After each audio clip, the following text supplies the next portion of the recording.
Attention gamers, the other day I logged onto League of Legends for a typical day of work on the Rift.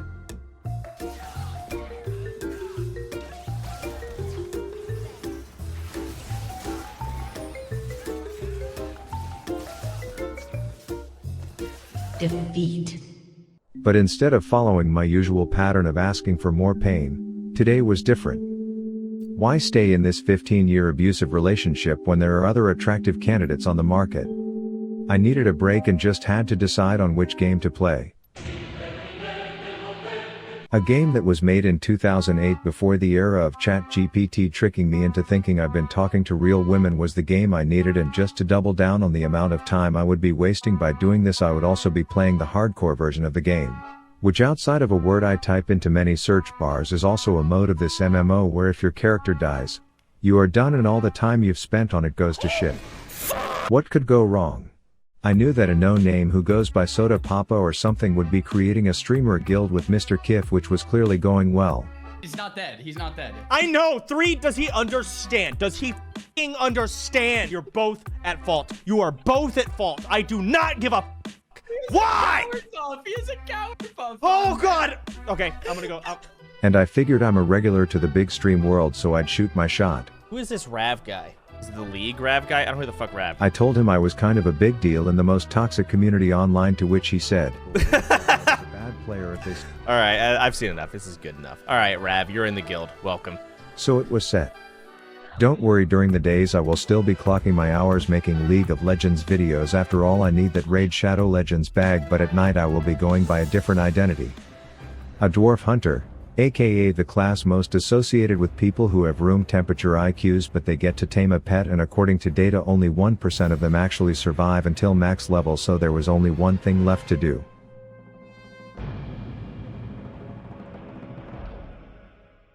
I spawn into what I can only imagine the inside of Charlie Sheen's nostril looks like, but I'm freezing my wet dick off, so I talk to my homeboy Stan, who is all like, "Prove you're not a pussy by killing a few wolves in the area and I'll give you a pair of mittens," which seems like a task and reward combo on par with my pledging a fraternity days back in college, so it should be a cakewalk.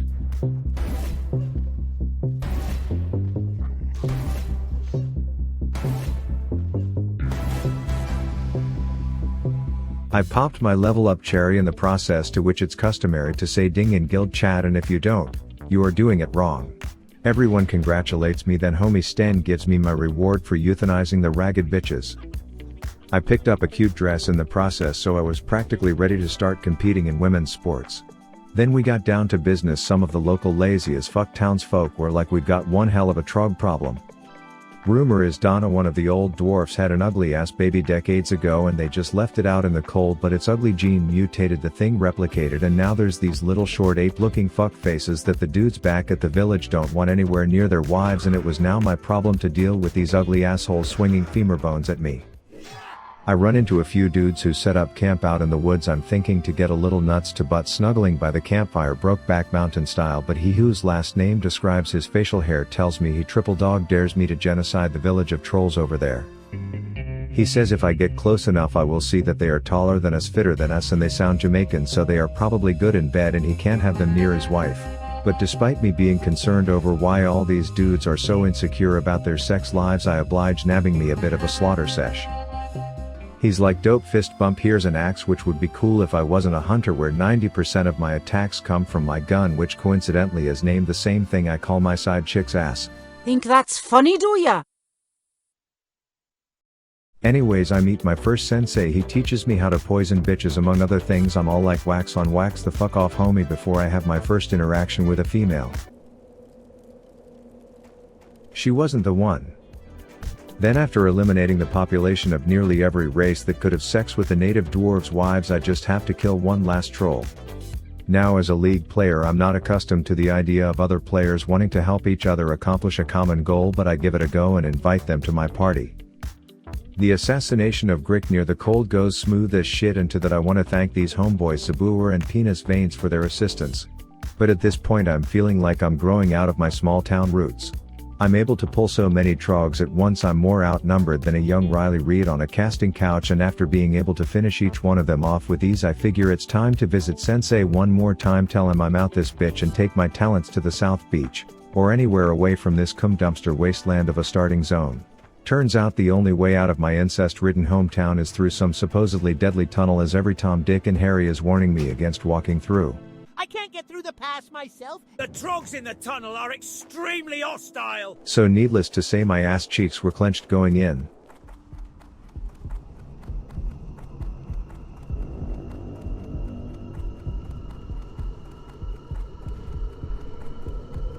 Turns out some bald Chad paved the way, and outside of running away from one ugly wife fucker, I don't see why that midget was so scared. Anyways, a streamer named after deli meats taught me that I can tag mobs and then have this 9-to-5 pencil pusher do all the work to kill them while I get all the credit, which is hashtag capitalism. As you can see, I exploited this dumb shit face for a while until he eventually caught on and stopped helping. The gamer in me flamed the NPC, and then instant karma hit as my first real fight on this side of the tunnel was looking like my last.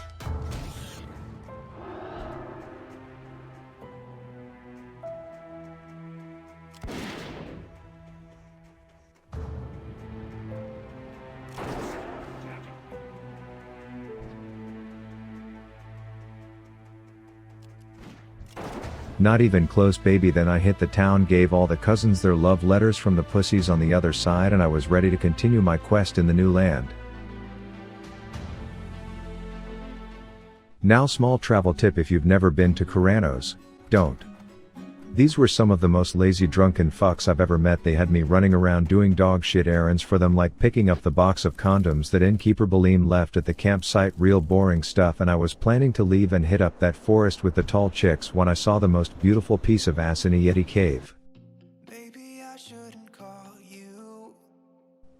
It was instant chemistry.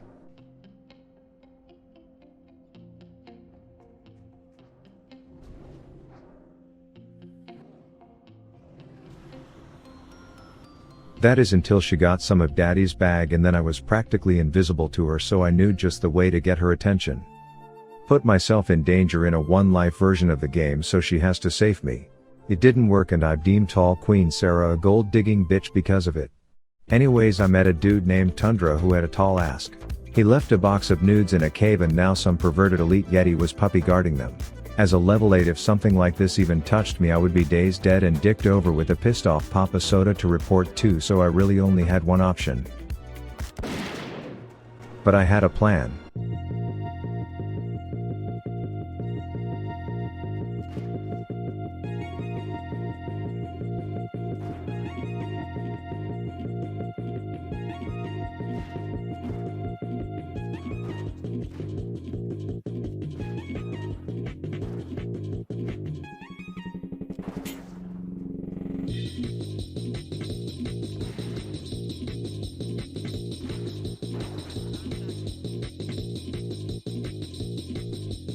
That's right, even a random normie whispered me in amazement of my raw masculinity, and let's just say the box of Tundra's nudes was secured.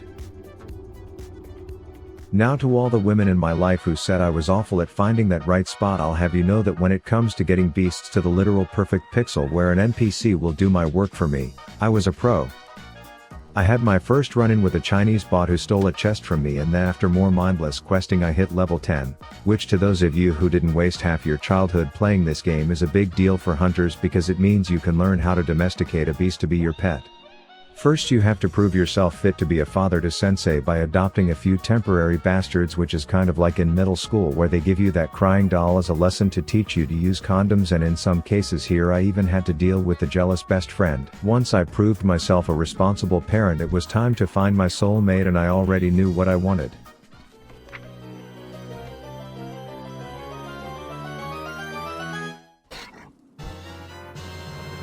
A fucking pig. I named my big black pig Howie, and with that, a new lifelong adventure was about to blossom. A short King Ginger, and the thing that would ultimately be responsible for wiping the guild in a raid. Howie were now ready to tear this Narnia wasteland a new asshole when I realized I was missing something. Wait a minute! Turns out these entitled swine can actually run away. This just pissed me off, and I knew things would have to change. No more cute nicknames for my kids, no more soft parenting. As someone who grew up in the 90s and is now playing an old dated version of World of Warcraft in his 30s, I'd say I turned out fine, so nothing but tough love for my pig son moving forward. I made him kill his family as punishment for my first son leaving me. But I soon found out I have to keep these stupid animals happy by feeding them, and apparently the only way to do that is to go into this Lord of the Rings looking man-made mountain asshole to visit Bella, a California 2 out of 10 at best, to teach you how to put food in your little fuck's mouth. You will now be able to feed your pet. She also taught him how to growl, which meant that no beast would ever attack me again. Bruh. Turns out, similar to me having abilities, these swine flu spreaders can learn some too, except the process to get them is the most convoluted bullshit ever. You have to pay to put your own child in daycare, then you have to do research on what wild animals can teach you skills, as if this is some religious Avatar the Last Airbender bullshit lore. So I finally find a bear and start to tame him so that I can learn.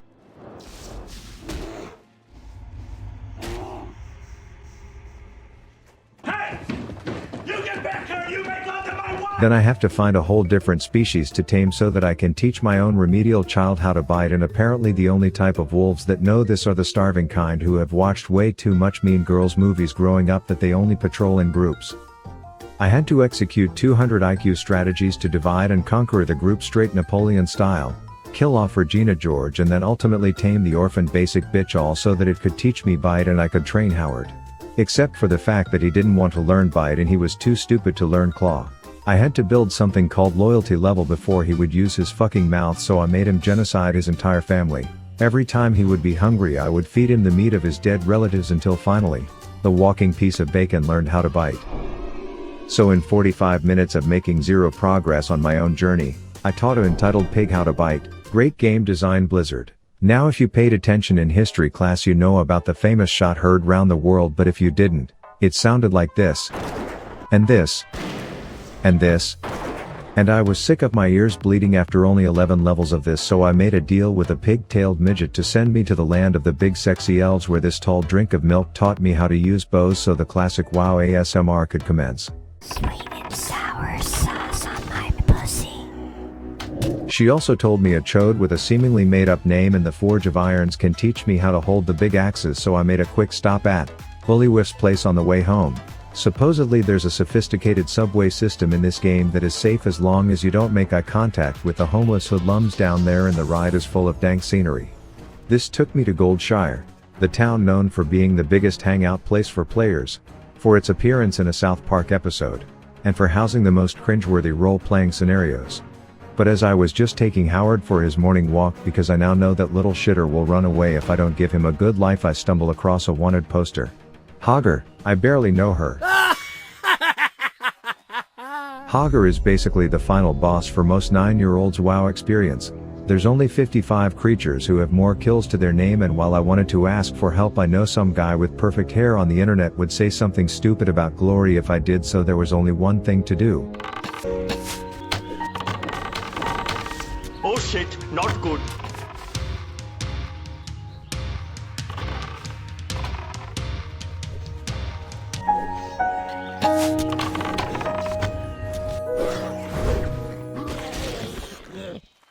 I officially beat World of Warcraft. But turns out Hogger has jack shit on the concept of caves when it comes to casualties in this game. The problem here is you can just walk and dip your toes in the murder scene for a bit, and then you turn back around and guess who's back? Here's Johnny. Many great men before me have failed here, but the guy in town needed those boxes of Hillary Clinton's emails, and I'm not a pussy.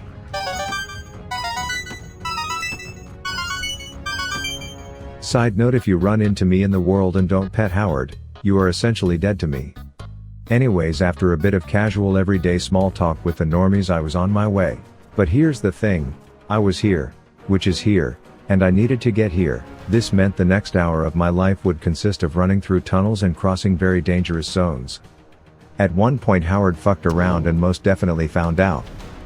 #perfect parenting moment. This brought me to the wetlands, which is not only the perfect way to describe a room of women when this chode ungroomed budget Ed Sheeran walks through the door, but it's also a deadly place for anyone my age to walk through. Thankfully hunters are easy mode, so I had the thing that tells me when I'm about to drive by a cop.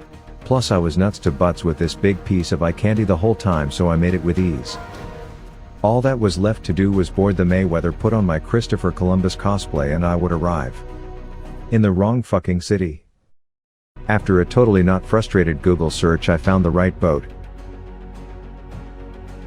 And with it we were at the shores of darkness.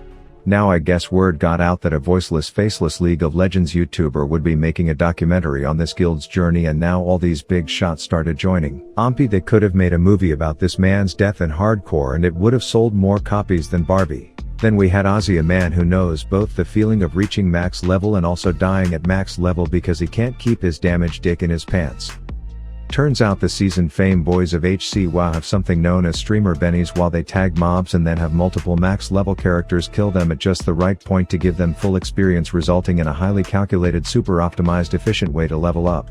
All while I just spent the last 6 minutes wondering who the fuck is dying to a school of fish. But yeah, some of these streamer benny strats looked insane.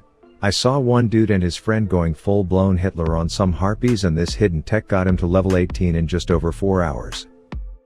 I felt like I was going pretty fast as a level 14, so I had to compare. Bruh. I couldn't pinpoint exactly what was holding me up in terms of leveling speed, but the good news was that I was in Darkshore. This place breeds easy quests like Los Angeles breeds porn stars who failed at being actors. You just tickle a few beached whales, tell this bridge chump that his dead wife doesn't want to see him anymore. And it is just an XP orgasm while you are here.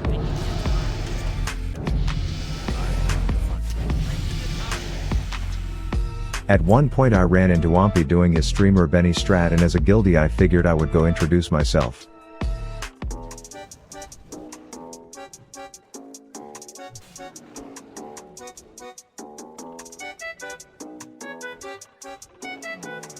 He flat out ignored me, so I threw heat his way and later had a chat with Howard where I said, don't you ever let your future fame make you think your own speedrunning goals are more important than laughing at a random guildie's awful joke. That said, I was jealous of his leveling speed, so I figured I would try out his strat. Except the guy who I have killing my mobs didn't know he was part of my strat. That didn't last long, but I felt bad, and after the little garden gnome told me he had been stuck on this quest for 15 minutes I invited him, only for him to drag the entire fucking cave down to me while saying, I have problems. This little green-haired ninny muggins was bad news. He kept trying to dry hump rocks as a bug to get out of the cave faster, and all I wanted to do was be done with him and put anything that happened between us in the past.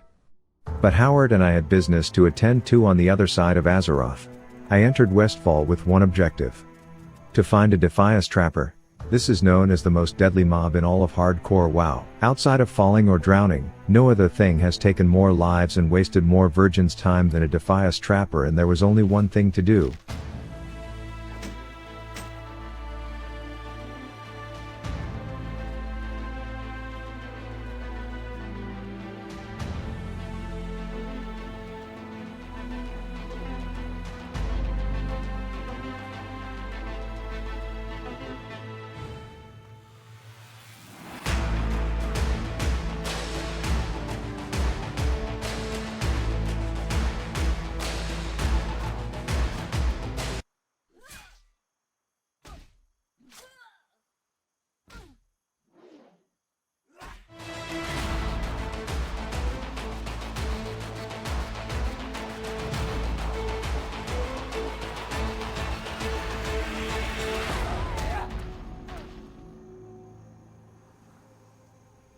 I kneeled as victor in front of my defeated opponent, knowing what this momentous event would mean. You are now looking at the most deadly creature in all of Azeroth. I quickly started to realize the consequences of my new title. For starters, Howard's cousins were starting to act jealous of him being adopted by such a big dick swinger. I had to remind him that barking bitches get stitches, and the only thing they will ever amount to is having their livers used in a pie baked by some farm hoe named after Salmonella. I too was getting more attention as everyone wanted to take down the new king of Westfall, and after seeing all the bullshit ways people are actually being killed during duels in clips, I wasn't about to trust this fully world buff level 12. Even if she was a little fan, maybe be a big fan and subscribe to the channel, Miss Chilua. Anyways, I quickly learned from a man who doesn't know how to pronounce Defias. The Defias front is constantly shifting. That my recent victory took a bloody shit on the reputation of the biggest gang in Westfall, and now we were in a full-blown gang war. Many members of the gang can be tracked by the red leather bandanas they wear. This was music to my ears, as I had no problem big dick strutting into their shitty barns and demanding they give me their bandanas. Howard, however, was iffy on messing with a gang. But I reminded him where he'd be without me. We busted that joint and I was ready to start collecting my prizes. But this particular mission wasn't all rainbows and shower sex, no. We had our fair share of casualties as I ran into one of Gandalf's testicles who was fatally wounded. He was laying there, bleeding out, still barely connected to the world as I demanded answers. His oh-so-poetic famous last words, 555, will be remembered, and I vowed to avenge this dyslexic leprechaun's life and raid the panty drawers of the dead bitches I've killed. Inventory is full. The initial plan was to be merciful and execute a quick and painless genocide of their ranks, but after seeing how they just left Odin, MMNN to bleed out was enough to spark my villain arc. The humane ways of killing gang members was over. I would set fire traps and lure these COVID-aware dagger douchebags into them, laughing at them while they slowly burned to death until I gathered every last bandana, only to be thanked in the most generic way ever. Nice work, person. But more work was to be done. They sent me to a seemingly abandoned town to slaughter some of their civilians, and I thought everyone had fled due to the war, but as I was about to check the local pub I heard whispers.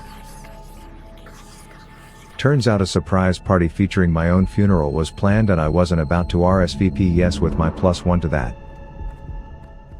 Psych bitches. 360 no-scoped my way into that bad decision, almost got myself killed for the sake of this clip, but it all worked out. It was at this time where my guildies said there's proverbial cake in the break room, which in this case meant world buffs on a roof, which was dank as I got to meet the fellas in person and they gave me a bunch of buffs that made me run faster, attack harder, and turn into Keanu Reeves. At this point Brian wanted me to waste the next 30 minutes of my life walking to a random town, and I was about to tell him to fuck off until he said this. There is a rogue by the name of Wiley who owes me a favor. And the curiosity of why this grown man owed him was enough for me to get that cardio session in. I met One-Eyed Willie and he told me the whole backstory. A random lady overheard, and even she was shocked to hear Brian was into that stuff. Anyways, it turns out you can't visit a small incest-ridden town as Keanu Reeves and not be asked to do a few heroic things for them. A little boy named Sean said his girlfriend would let him get to second base with her if he found her Taylor Swift bracelet in the lake, so of course I had to wingman the little horn dog out. Except he lacked a bit in the Riz department when he had me be the one to give it to her. But hey, at least someone in town was trying to make moves. You have a sturdy pair on you, so if you're interested. Then some call girl said her fat ass husband left his lunch at home and now I was gonna be his Uber Eats, to which he was like, give that bitch some flowers for me, and I'm thinking I already helped a tween perv touch his first tit. You can fix your own marriage, dude. So I went back to Westfall with the gang information I got from the guy who went blind from getting Brian's jizz in his eye at TwitchCon. Edwin Van Cleef Was our target, and he said, dank, now I need you to waste an extraordinary long amount of time on the dumbest bullshit quest ever, where you mug a dude on his morning walk, which could be anywhere in this entire zip code, and after 3 short eternities I found him. Turns out my time is about as valuable as a screen door on a submarine to our TwitchCon pervert Brian, as he didn't even need that messenger when they got all the info they needed from some dude that got fed up with politics preventing his promotions in the Defias gang, so now he was gonna agree to show me and Howard where his boss man's secret little bitch hideout was, and thus my final orders were given. Edwin Van Cleef must be assassinated. Now a few things needed to happen before I could take down this gang leader Van Cleef guy. First, I had to wait for my 20th birthday. This meant I could learn new party tricks like Aspect of the Cheetah, which is quite possibly the best ability in the game. For example, let's say you are alone in a bar thinking about what it would be like to not be an alcoholic when a certified baddie sends you this. You get up, wave to the guys that you single-handedly keep employed, and then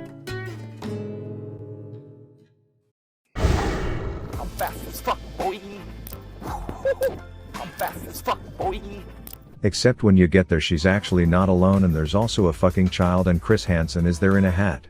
The second thing I needed was a group, as Vander Queef Cakes hangs out in a dungeon, which meant we would need more people, but we ran into a logistical issue. I can't find a tank, but would you mind if we did 4 DPS and a healer? Now a little WoW 101 for the viewers who have actually had sex before. In World of Warcraft, dungeons typically require 1 guy to take the hits, 1 guy to heal the hits, and 3 guys to deliver the hits, but in this case we couldn't find the most important guy, so winging it was the suggestion. But considering this is hardcore WoW and Papa Soda would be mad if we died doing something dumb like this, there was only one appropriate response. Rav says, let's fucking send it, baby. We greet each other like killer ninjas. He pets Howard, we zone in and prepare ourselves for what will undoubtedly be the hardest thing we've ever done. Well, kind of. The Defias pussies kept sending more and more gang members to stop us, but we eventually made it to a shitty Titanic replica that a bunch of goblins were building inside a giant cave until all that was left was us, and Eddie. None may challenge the Brotherhood.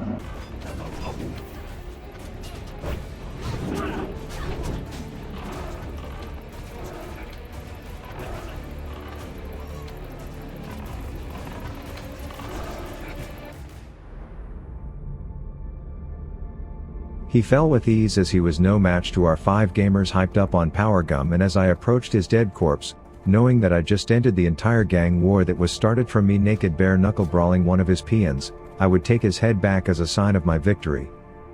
I can't carry anymore.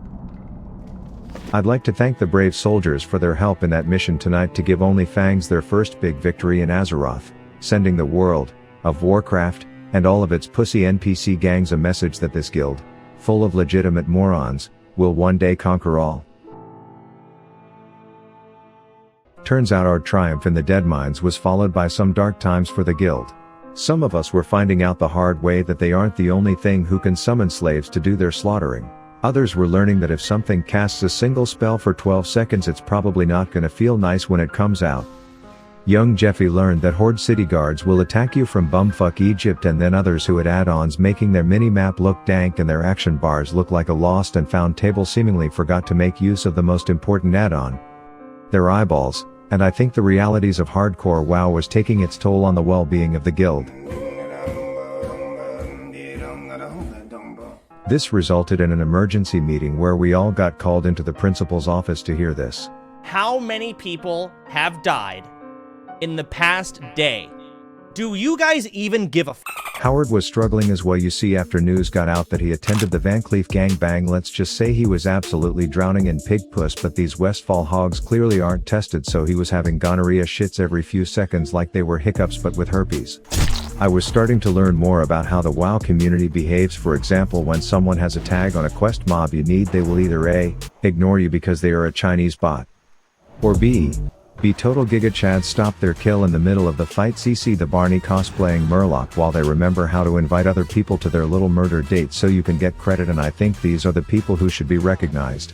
Anyways, our fearless guild leader decided to reward me for not dying by making my weapon look like a flaming hot Cheetos kebab, and even though as a hunter this effectively would do nothing for me, the style points had me treating every fight like I was recording flashy kills for a Halo 2 montage.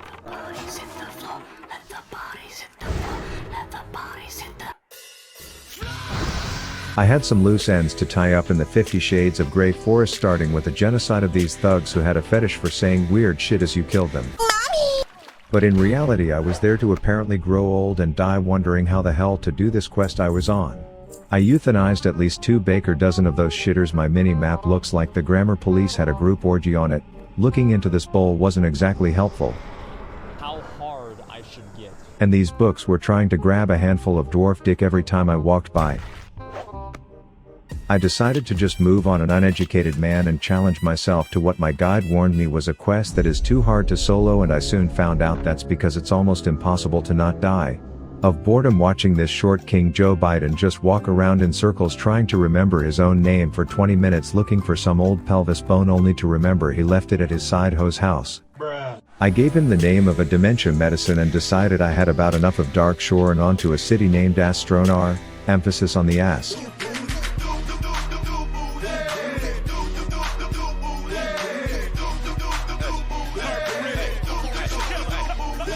But I was here for one thing, and that was to help my homeboy cure his bitch of some crippling STD he gave her. The initial gamer fuel we tried didn't seem to do shit, so he had me go to a little swamp island to pick up a glowing Godzilla Tic Tac. I'm not sure why the horn dog thought this would work, but here is where I also learned this was a daughter-father relationship, which makes this whole situation a bit strange. But if he's gonna be loyal to one hoe in a town that is just crawling with local talent, I guess I can look past incest and go pick some sparkling pond pubes for us to try. That didn't do shit for the entitled hoe, so I was like, sorry Mr. White Moon, your weird quasi-illegal sexy stepdaughter kink you had going on is just gonna have to stay on pause, as I gave them the Dr. Disrespect proverbial firm handshake and peaced out of there. You see, I booked a carnival cruise back to the other continent instead, where I generously handed out some high-level hunter tips to a normie. I made a quick pit stop in Pearl Harbor because some drunk shit stain who survived the Titanic was in town telling his story, and I wanted to know if Rose's ass was as dank as it was in the movie, but all he would say was, I'll need a fresh drink if I'm to get a handle on this hangover and continue my tale. And as someone who attended at least 1 year of college, I knew just how to fix that situation.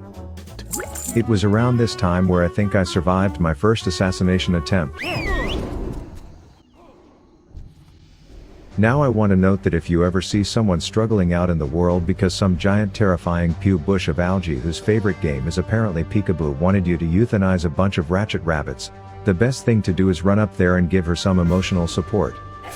Yes, you could help, but you know how the saying goes, buy a man a fish he eats for a day, let a rogue die from over pulling their role of priest when they go again. But the whole point of this trip and the reason I had to leave my incest fetish homie so urgently was to visit this Make-A-Wish city that I stopped by in as Keanu Reeves last episode, because Howard was starting to look a bit dated, like he was in dire need of the latest iOS update, so we agreed to me getting a hall pass if it meant me teaching him new tricks, and I knew exactly who I wanted to use it on. I knew from using my toilet time by reading hardcore WoW forums that this particular pig doesn't fuck around, so I thoughtfully played it pretty well, dazing him and then putting the bacon over ice, to which he still came out and slapped me for half my health before eventually agreeing to be my bitch. I was starting to worry I would enjoy having such a powerful pig too much and that a tough breakup conversation was in store. Psych, I named this smelly bastard Lil Slave and tried everything in my power to get his ass killed, only for Blizzard's buggy ass code to make everything attack me instead. The second I got what I needed from him, I commanded him to run in the lake and drown himself. I reunited with Howard, held up on my end of the deal, and guiltily told him about my infidelity. I could see the look in his eyes, and even though I didn't agree, I knew this was something he had to do.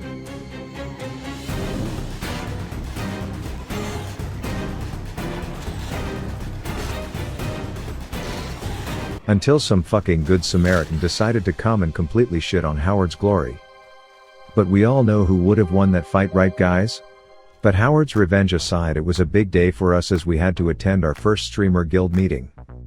I was excited to be a part of such an elite group until the meeting consisted of 3 hours of mind-numbing yelling, mainly coming from some guy named Russell, so I had to outplay that mechanic and then try to sneak out.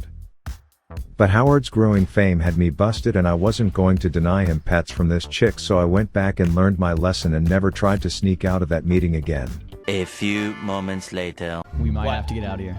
You know, I'm really upset about my whole pizza party Friday thing. I don't care, Seer. Wow, that is entirely unacceptable behavior, Chance, and I completely agree. Like, I'm having such a bad day. Like, I 4,000 Rav's out here too. You know, like, Rav's vibing, dude. But in my defense, it's because I heard Papa Soda say this. And target dummies are required from now on. So I spent the rest of the meeting leveling my engineering, and considering I started that ear bludgeoning experience where I had to apologize to my headphones afterwards, I came out of it with some dank ass shades. Plus engineering turned out to be the bee's knees, considering on deadly 4-packs after I nuked the little gray ball sack in the back, I can hit a fat AOE wombo combo with my man-made dynamite straight Hiroshima style. And since this is just a WoW Pro Tips channel full of info that Pussy Boy Ompy would never know, here's another one. When you are running past a class who can give buffs, turning around to help them kill their mob will psychologically outplay them into giving you their buffs without even having to ask. It works every time. For example, I wanted this mage's intellect buff, easy goddamn peasy, just help him nuke that bird and voila, you have your buff.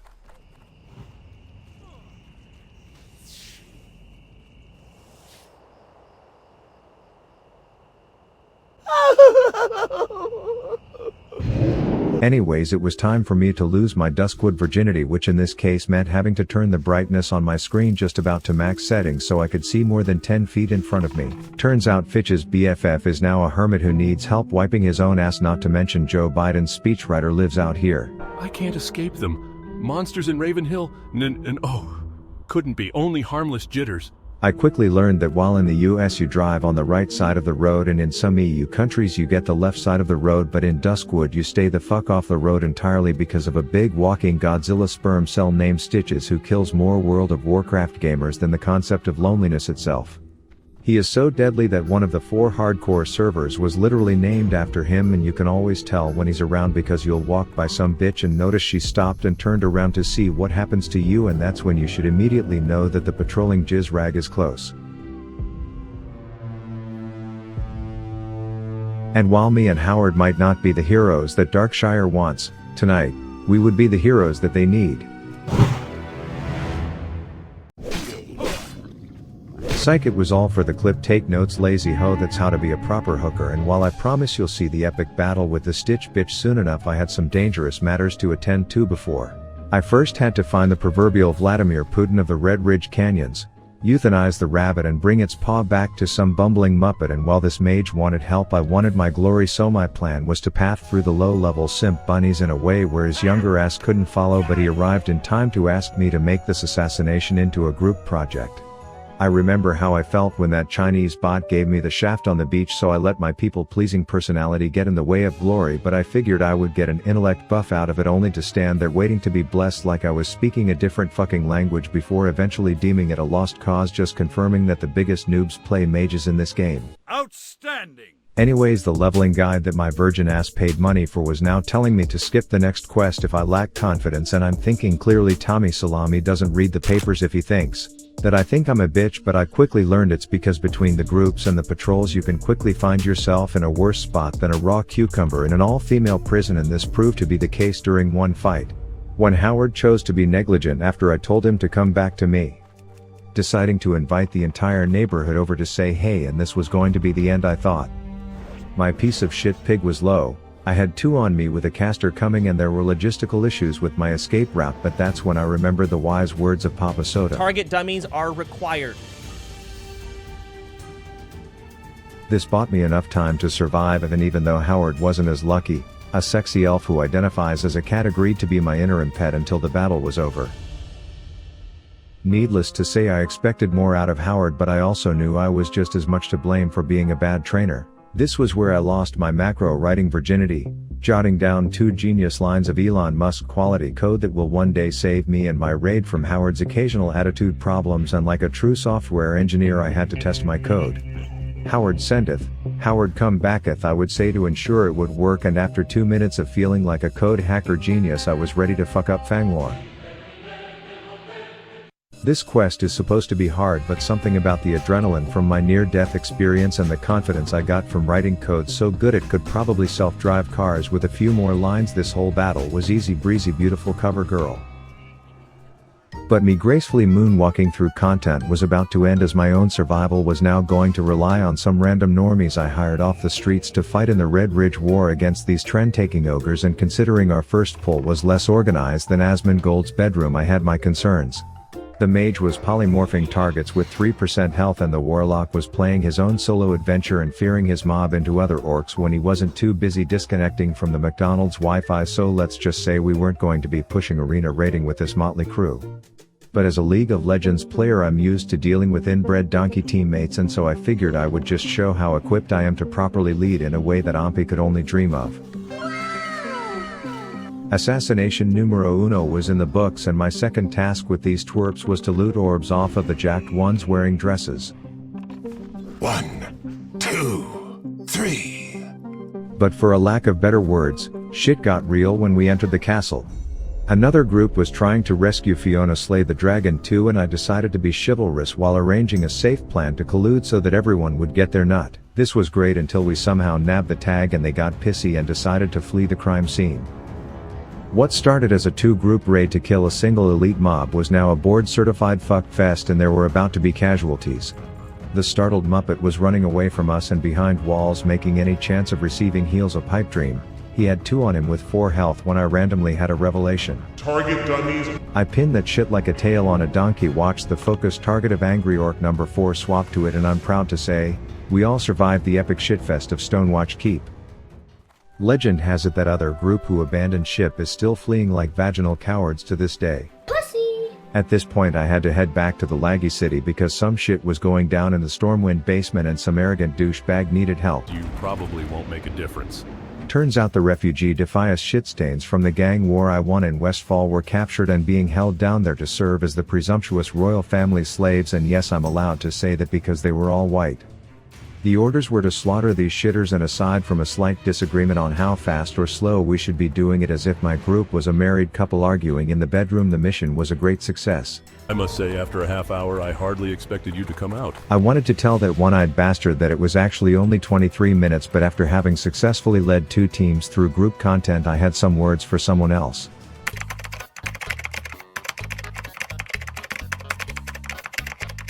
Do you actually think you'll be the better hunter? Oh, dude, I'm gonna smash. Yeah, don't worry about me. I just want to show you something, okay? This is what you're up against. We're talking about clearing MC.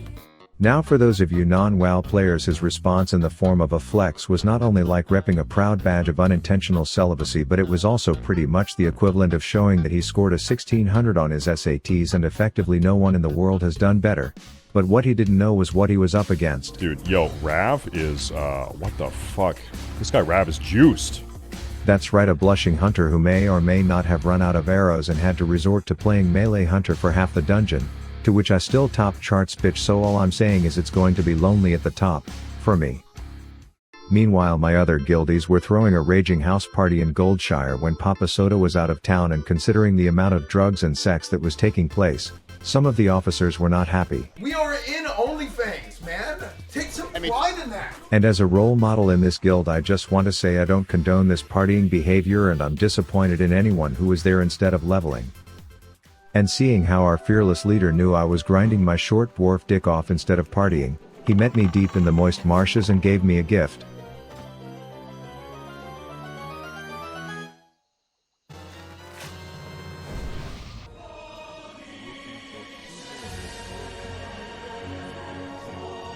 I didn't know how to thank him, and all I could think of was to show him that when he said, Target dummies are required.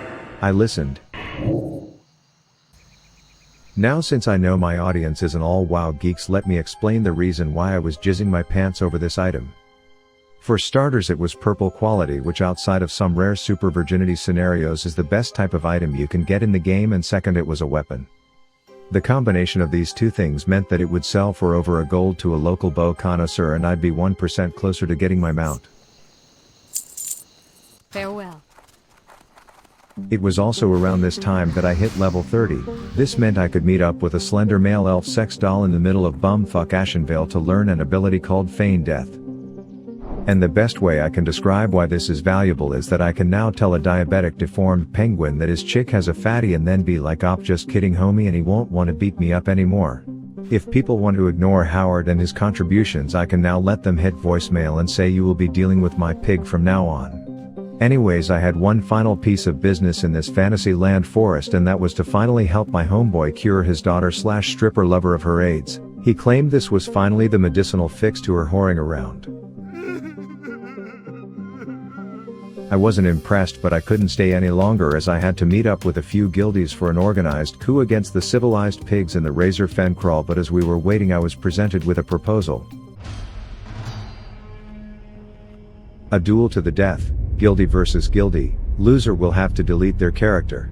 These are strictly prohibited in the guild, as the one and only time this happened before, Dad's reaction went something like this. You're both at fault. You are both at fault. I do not give a why? He is a coward buff. Oh god! Okay, I'm gonna go. And after sinking over 50 hours of game time into this character, there was only one thing to do.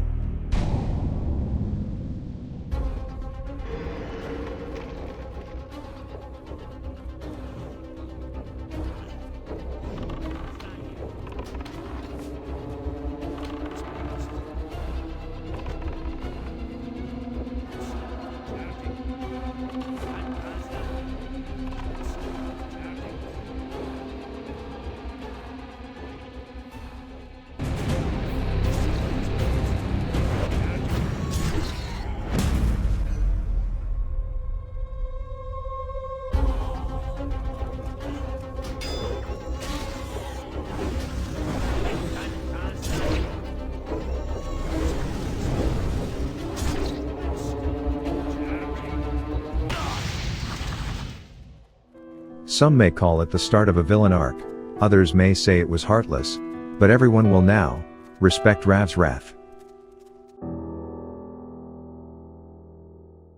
Water. Earth. Fire. Fear. Long ago, gamers lived together in harmony. Then everything changed when video games became microtransaction-ridden sweaty overstimulation piss fests with toxic turbo-virgin players. Only Blizzard devs, creators of the best MMORPG in 2004 as well as many sexual harassment lawsuits, could bring joy back to gamers, and when the world needed them the most, they released another retail expansion. Close to 100 years passed and the WoW community discovered a new hardcore game mode where death equals delete and one mistake means months of your life wasted. Official servers were created and named after the most dangerous creatures in their universe. Defias Pillager, the proverbial firebenders of Westfall, Skull Rock, a cave that Alliance players use in arguments to prove that Horde players are the reason shampoo has to come with instructions. Nekrosh, a washed-up wetlands commander surrounded by an army of his simps. And Stitches, the most deadly patrol south of the Azeroth equator. A weaponized diabetic jizz stain with a 0 to 60 on par with a modern-day Tesla whose favorite game is Surprise You're a Dead Bitch. Together these creatures have made hardcore WoW a giant waste of time for countless kids. But only Rav, master of all 4 deadly things that dumb players die to, can stop them. Now the first element was a cakewalk to master. Defias pillagers get their reputation from being arsonistic asshats, and the average experience can be best summarized by a South Park clip that I quote at least once a week. No! I don't want him to start over at the graveyard! No!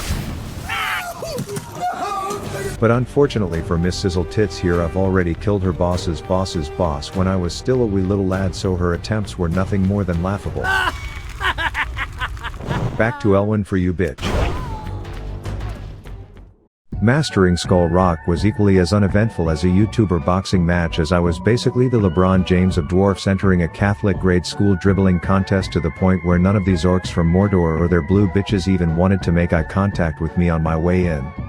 The main threat in here is a man whose name could be some Urban Dictionary slang for a blow job, and while yes, he's a big threat, the thing responsible for more deaths is actually the genie that he's let out of the bottle. I figured it'd be appropriate to let the pets play with each other. And then when he tried to pick a fight with a pig, I got pissed, thinking you wouldn't have the balls to attack a grown man like that, and he was going to pay the price. Obviously the age gap made mastering this element a bit easy. Nekrosh, the first EU realm, is appropriately where shit got messy. My initial scouting report showed that Commander Cucksuck here definitely won the popularity contest in terms of how many butt buddies he had surrounding him. I pulled up a conversation as context into the deadliness of this man, where some pussy wanted to group up to take him down. I asked how many he said he wanted to go with 4 little fear-mongering fuckboys, and when I asked if he thought I could solo, he promptly said negative Ghost Rider. It was only poetic that I then ran into their little raid group on my way to glory. Pussy! I figured I would clear the backside and then spectate their attempt to see what I was dealing with when I accidentally did this. Clearly this touched a nerve not only with Nekrosh's book club but also with the pussy boys who did days of prep for this mission. They ended up securing a sloppy slaughter between the 16 of them, and it was at this point, almost 4 weeks into my World of Warcraft journey, that I ran into my first League of Legends player. Anyways, it was once again my turn to master the third hardcore element, all while I was being called a huntard, and I will always be confused why people say hunters are an easy class.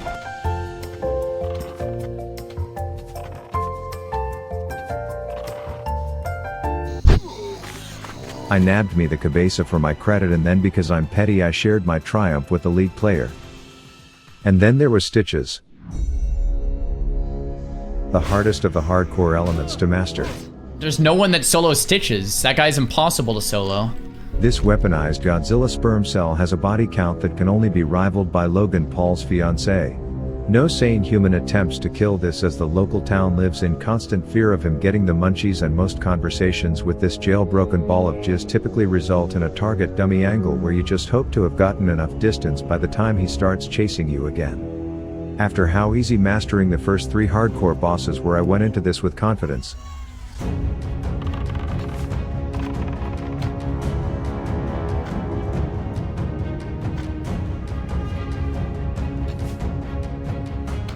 But seeing as my first 10 shots barely tickled this angry ball of puss, and with Howard already having taken a bloody beating, I was forced to run away and reconsider if I had what it takes to be the hardcore avatar.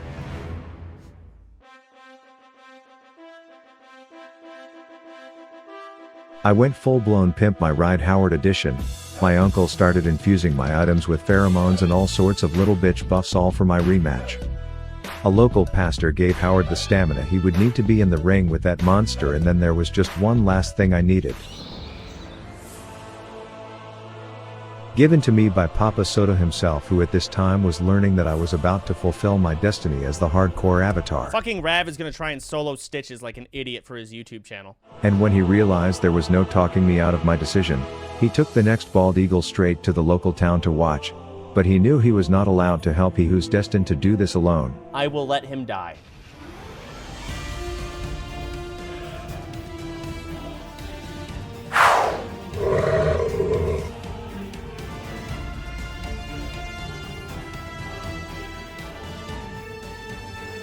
Oh, feign death. Get him back on Howard. Howard's health is looking good. I managed to keep Howard in good health, but we had bigger problems. Oh, he's fucking which meant it was doomed, and I couldn't face the reality that was in front of me. Howard is gonna go down. And even though I hated him for it, let Howard die. Howard served well, but you gotta play this yourself. He was right. I was now alone and the target of this big fat baby Gravy's wrath, with no one but myself to fulfill my destiny. He's got a new pet. It's Watcher Jordan. Execute phase was among us, and I knew it would be poetic to defeat him in the center of town to show all the shitty city boys that there's nothing to fear when I'm around. But it wasn't over yet. Oh no. Stitches is coming. If I couldn't finish him myself at this point, I knew no one else could. Tamed another pet. You got the Goon Squad. One last crit and I officially have mastered the hardcore elements all by myself, alone, with no help from outside factors. I claimed this diabetic snots femur to hold as a trophy on my right hip for the rest of my journey as a sign of me being the avatar, but despite my victory, I was empty. All I could think about was the day I made that little hog my slave, and immediately made him kill his own brother. The breakups, the makeups, supporting each other towards their goals. Okay, this is gonna take a while. He died a goddamn hero for the noble cause of Rav mastering the elements. But I feared my journey would be over if it meant Howard would not be by my side. I was about to give up hope and go back to shitty League of Legends and leave all of this behind, as a distant memory, when an angel appeared.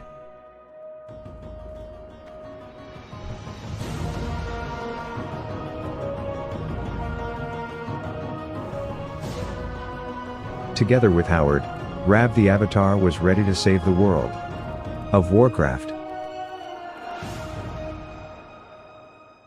Apparently word hadn't yet spread that I defeated the Demon of Duskwood, as players were still looking like they were about to shit themselves on the road, and despite me trying to calm their nerves, I knew the best way to show them that Rav the Avatar could conquer all would be to smurf on the remaining elite quests in the area. More Latam is the golden grave digging boner boy that has more people creating fresh level 1s in Elwyn than any time Asmongold starts a new character, but he clearly didn't know who he was up against, so I let Howard introduce himself and then I promptly one-shot the shitter.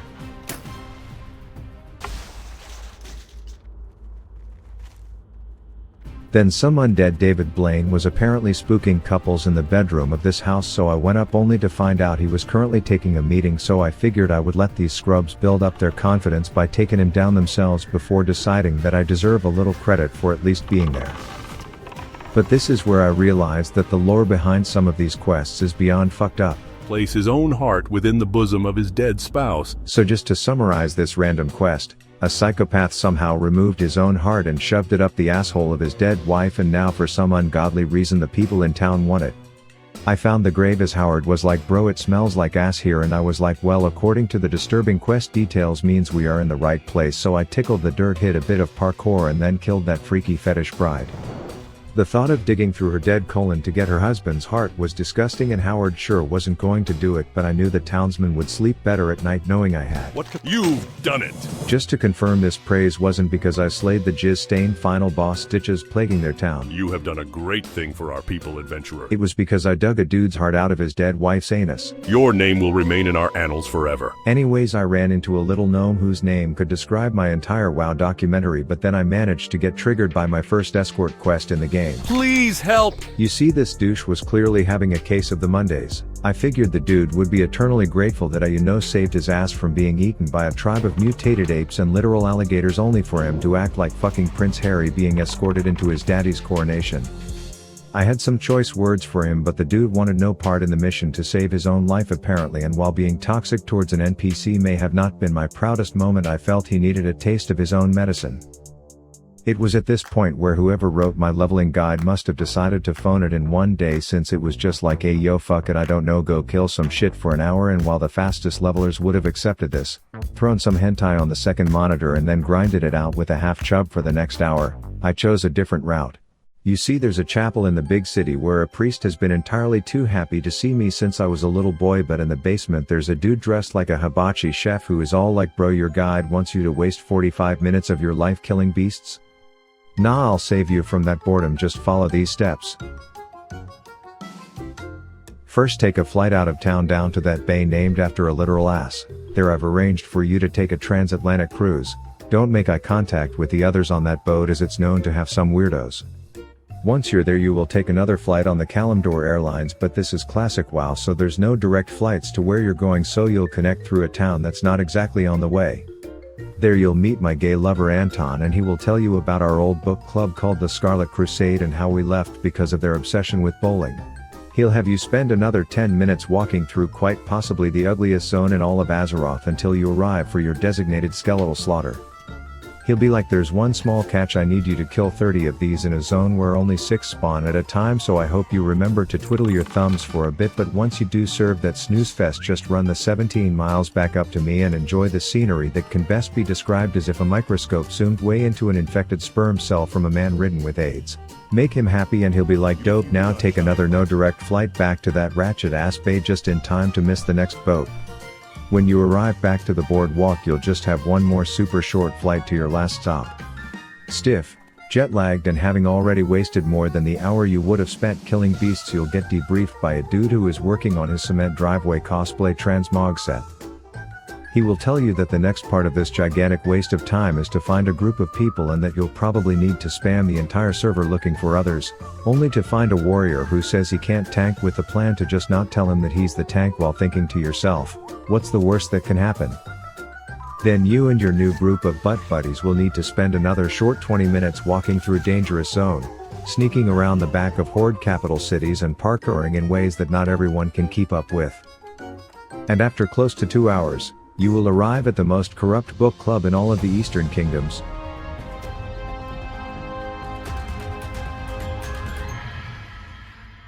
Now I quickly learned that this is actually 4 dungeons baked into one. The first featured torturers with suffering victims who were in desperate need of Rav the Avatar to be their hero, by killing everyone including them. Whoopsie! The Hunger Games Game Master was informing us to GTFO, so after we finished the first of 4 we decided to wait until 11 to start the second, except everyone else decided to go in at 10:59 because reading clocks is apparently rocket science now, and this resulted in my getting stuck in a different lockout of the instance than all of them. Anyways, the butt buddies who left the book club said there were a few drama queens who needed killed, and the first was the pet lover in the group. He looked intimidating, but they told me the weird things he does with those hounds and a jar of peanut butter at night, so I wasn't concerned. Then there was Arcanist Douche Canoe, who is a tank and spank outside of when he casts detonate and you need to get out ASAP, and it turns out having RP walk toggled on isn't ideal, so I may or may not have fucked around and found out. Now, small detour from this gripping book club drama storyline, I should mention that I met a certified baddie in the Forge of Iron who said that rumor is this particular library has a copy of the Kama Sutra, and I quote, "Bring it to me, and perhaps together we can unlock the secret." So obviously there was some incentive for me to find it while I was there. Yeah, baby! Yeah. The third dungeon was basically 47 hallways of Scarlet Simps that all look the exact same, and after 30 minutes of it you face Herod, who has 2 phases. The first is a tank and spank, and the second is Snack. After he dies, all the fraternity pledges come rushing in, showing how useless they are, and then we enter the final and most deadly of the 4 dungeons, the Cathedral. This is where Howard started to feel the repercussions of me telling a warrior he didn't have to tank while actually relying on him to tank, and our group's rogue was about to learn a very real lesson to not joke about Howard's life. You see, we made it to the final church where all these devout simps were saying their prayers to the big dog in charge, all ready to run at anyone who challenges his authority of deciding what the next book everyone will be reading is. And while this coup against the crusade had been as smooth as a Riz Master's pickup lineup until this point, things were about to take a messy turn. Infidels. They must be purified. Tickling the captain's toes triggered the fire alarms, and over 30 simps were now on their way.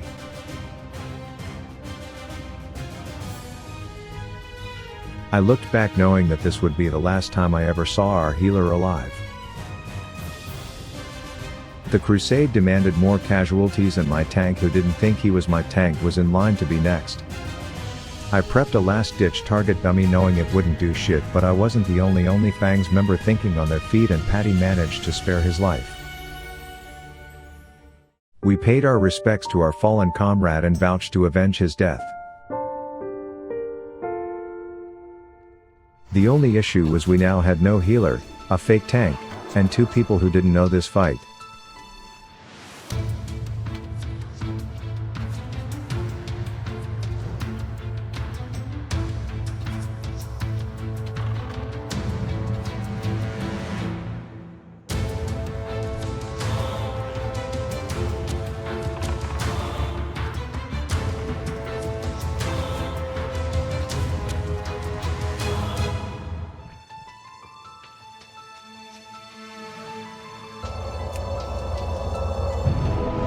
Arise, my champion. At your side, lady.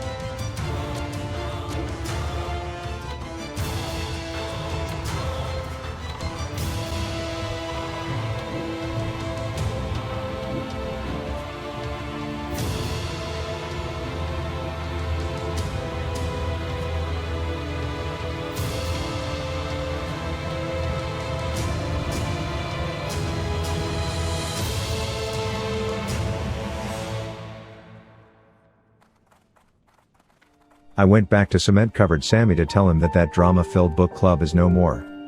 So in summary, instead of grinding mobs for 45 minutes, I spent 7 hours traveling the world, engaging in petty high school drama, and getting another player killed, all to accomplish the same amount of progress on my journey to 60. And that, my friends, is what it's like to play World of Warcraft.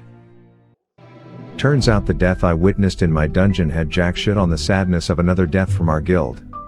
A level 60 warrior fell victim to the principle of classic WoW known as stupid shit, and after watching the clip 600 times I eventually figured out what happened. They were fighting a pack of gangrene-ridden bald diabetics when he rushed in and shouted something that weakens them. A little law-abiding citizen cockroach fell victim to this shout, got pissed off and decided to quietly run off and tell the big man in charge. An endgame boss gets aggroed and starts throwing slaps like he's an alcoholic stepfather. 2 more swollen sumo wrestlers in body armor spawn and their healer gets erased. He uses his potion of Petri in an attempt to freeze and hope they stop attacking him, but the timing is more out of sync than a symphony with a fully deaf string quartet, so 2 months of work get ruined in a fraction of a second. And in my brief time learning more about the streaming world, all I can say is, oh 7 or something. I, on the other hand, was living my best life. I celebrated my 40th birthday, which outside of hitting level cap is the biggest leveling achievement in the game. The days of walking like a peasant were behind me as I would join the ranks of she who rides steeds. It was also at this point where we learned how to channel Howard's anger issues into a productive forum. My sensei in the Forge of Irons gave me a confusing speech about wolf packs. I tend to think of myself as a one-man wolf pack, and now I know for sure I just added 2 more guys to my wolf pack. But this finally gave me the tools to grief shitters that I don't like and blame it on others. For example, I could add Howard to my wolf pack and then watch and laugh as he is permanently dazed trying to escape someone who is actively finger popping his asshole. 40 is also apparently the age when I get my dad bod strength and can function in heavy male armor, which meant the days of me wearing a condom on my head were over. Then I got to take a trip down memory lane. Through Narnia's asshole, where I first met Howard, as I thought to myself, look how far he's come. But most importantly, it was time for me to stick it to those fuckers at Ford and buy me a RAM. Now these are expensive and hardly anyone can afford them right when they turn 40, so you are probably thinking he is just a spoiled shit with streamer benefits, but let me explain why that's not the case. I used an investment strategy where someone told me at a young age if I invest my money in the hot men bank then it will double each time it's returned. I had no market data on this bank's performance and nothing to trust, so I started with small amounts, gaining more confidence and risk tolerance in my investments until I put in the final contribution that would grow tax-free into the amount I would need to buy my furry vehicle. But when I put my whole net worth on the line, the investment never came back. So I resorted to getting fat handouts in a shady dive in Booty Bay, smoking cigars with the little wizard like we were the Tate brothers of Azeroth. And then my investment also came back, so yeah, I could pay for this shit in cash. I named my ram Rebecca, and together with Howard, we would be the sexiest threesome in the world of Warcraft. It was now time to go back to wasting time, as my next objective was apparently to get pissed off at Blizzard. Some unpaid intern in 2004 must have been like, alright, we're going to add a patrolling anorexic male men in the game, have her tiptoe around somewhere in the vicinity of this entire galaxy, and have an entire quest chain reliant on you fucking finding her so you can steal some love letter she's holding. I tried using random abilities I found in my spell book, but I knew this was doomed, and after close to 90 minutes of pain and suffering, I still couldn't find the shit stain. At one point I thought I hit the jackpot, only to realize those were just the elite guards that took a bloody piss on one of my guildies, and then on my 17th lap after crop dusting a human mage with Rebecca's stench, she told me that I was about to run into her and her pack of butt buddies. Except she for some ungodly reason called in sick to this particular parade. Like many other things in classic WoW, this turned into a goddamn research project for me, as I figured I would just camp out at her spawn point until the bony mailman shows up for her next shift, and as I got close I heard this.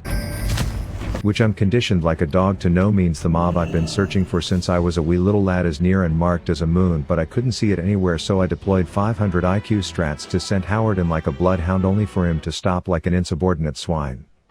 Turns out I got classic wowed and the mob that just spawned decided to disappear. My strategy now turned into killing every last Hulk cosplaying ogre, hoping that they are boys with the mailman and she'll have to come out to stop their genocide. I even met a tall sexy ass elf on the shelf who was also looking to punch that evasive UPS driver in the cooter, so I figured I would exploit him for his kindness, tell him I'm looking up the quest details, but really I was full blown AFK letting him do work for me, thinking I just hacked the leveling system and there was no way this could backfire. A few moments later.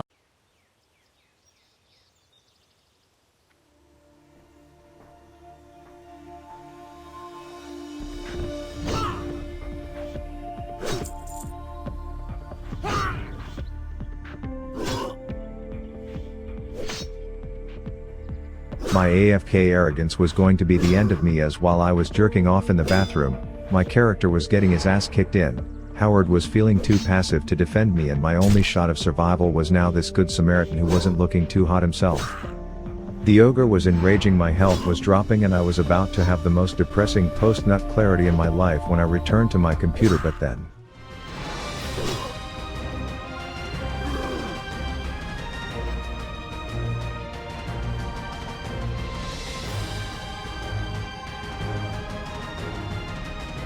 Not even close. I told him the whole thing was totally a prank to test his loyalty, and then I rewarded him handsomely for his efforts. Anyways, after 2 hours with the mailman still playing hooky, I said fuck it, joined up with some guildies to hit the downs of Razorfin, and after seeing the bullshit way our comrade passed away earlier, I gave myself one job throughout this entire dungeon. And you may laugh, but here you see that same bullshit could have happened if I didn't shoot the little fucking rodent in his gossip spreading grapevine head, and thanks to my mechanics we smurfed on that shit and I got this cotton ball looking stat stick as a reward. I then had to venture into some ginger pube bush desert and quickly learned that it's not called the Good Lands for a few reasons. There's giant posses of weaponized sumo wrestlers who hang out in packs of like 12. One of Dumbledore's left nuts followed me around for 6 years, wanting me to volunteer as tribute to his own virginity hosted fully trinketed Hunger Games. The zone's nickname is the Dust Bowl, probably because you miss every attack as if your eyeballs just deep-throated a bucket of sand, and the quest details sounded a hell of a lot like the breakup speech my high school girlfriend gave me when she wanted to start dating seniors instead. Their bodies are stronger and larger, and therefore more prone to having pieces large enough for my tests. So naturally I had to get out of there and switch things up. Can I have gold for my mount? Thanks. Guys, Rav wants gold for the mount. I just got one question. And how much gold? Does Rav deserve gold, guys? I need 80 gold. Oh my god, bro. You might have to do some begging for some of it. That's what I'm doing now. Good point. If you can make it out here in 5 minutes, I will make it 50 gold. Stopwatch started. Will he make it? Aspect of the cheetah. Aspect of the cheetah. He can make it. Right? But he doesn't have aspect of the cheetah. Wait, he said I'll even get my last giblet. Oh my god. That is some fucking... That is cocky. 3.5 minutes. Can he actually make it out here? Holy shit! 9, 8, 7, 6, 5, 4, 3, 2, 1. Oh my god. That was pretty like on point there. Truly, should we have had it so we had to open up trade? Maybe. Bro, did he just mount? What the fuck, dude? What the fuck? Is this a joke? What? There's no fucking way. There ain't no fucking way. I fucking ain't no fucking way. This little bitch mounted?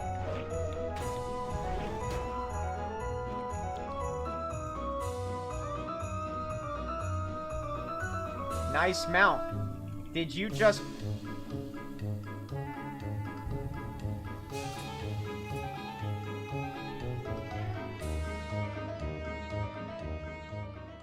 And after crushing that first impression, I had to meet up with a few other guildies. The proverbial big shot warriors, and my presence in this run wasn't gonna go unnoticed. Rav is going melee. Okay, you see his offhand? No, wait, what is this guy doing? He's very proud of his kill.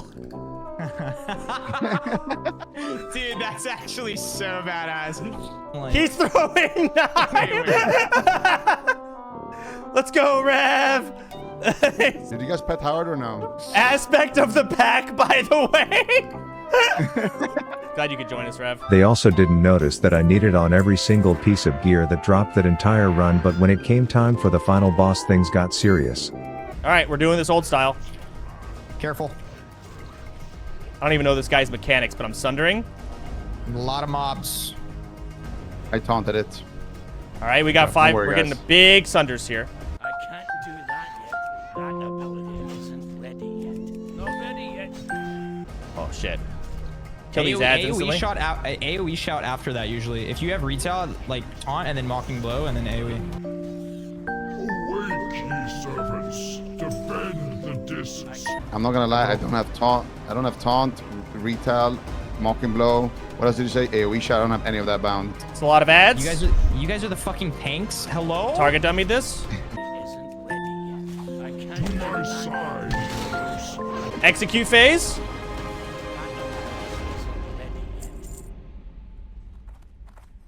We defeated Lord Stone Tits only for him to drop a Gigabyss item for warriors. God damn! Ooh, that's huge. Wait, guys, I need that. I need that too. As well as idiots playing Hunter. And while the ethical thing to do would be to pass on this, I clearly wasn't making a big enough name for myself. Who is Rav? I don't know who this is. And lessons had to be learned.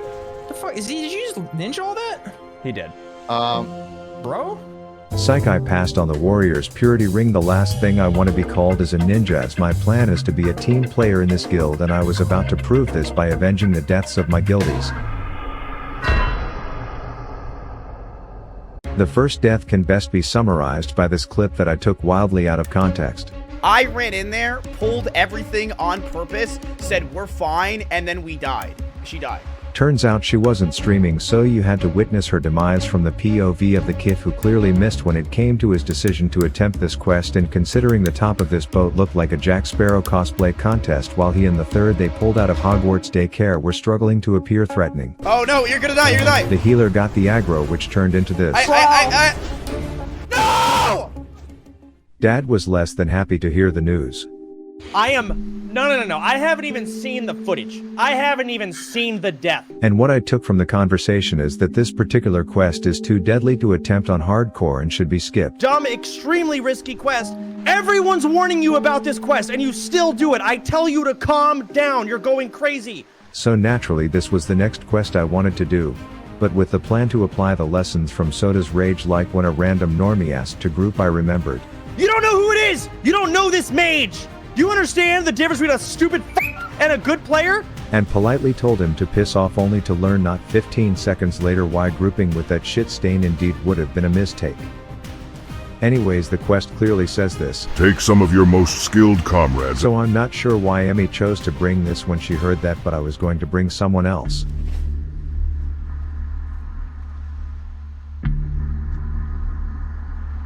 The guild's rogue tank, Mr. Ozzy, a dear friend of mine and Howard's, and together we were going to avenge the death, and after the warning signs, dumb, extremely risky quest, I knew we'd have to be clean with the kills. The first boat I went down looking for Amber Heard put a trap down and then said, hey, I have a large net worth and like to get drunk, knowing the bait would work, as I posted up and just waited for her to come out wanting to sue me. It worked like a charm, and our flawless execution was going to bring us to the captain, who was already fucking dead. So we opted into waiting in a small room in the middle of a ship where 17 mobs can respawn at any time while we wait for Captain Barbosa to get back from the store with the milk, only to be greeted with third-degree burns and a hunter hitting him with the first-person POV while his butt buddy was making a better door than a window, and with that, the first of 3 was down. But as we approached the second ship, we ran into one of those bestiality fetish sex elves who wanted to join. And you don't know who the this person is! That's a no from me, dog. Sorry, Soda's orders. And sure enough, she quickly proved to have a room temperature IQ when she invited half the boat out of their quarters to kick her ass, which I thought was hilarious until they all decided I would be the consolation prize. You got debated. I then figured I would show her how to properly do this pull, and I think by Ozzy's reaction I nailed the execution. Lots. We had a dog fight on our hands this time, and I decided I'd rather bring this party onto dry land where there is potential for even more mobs.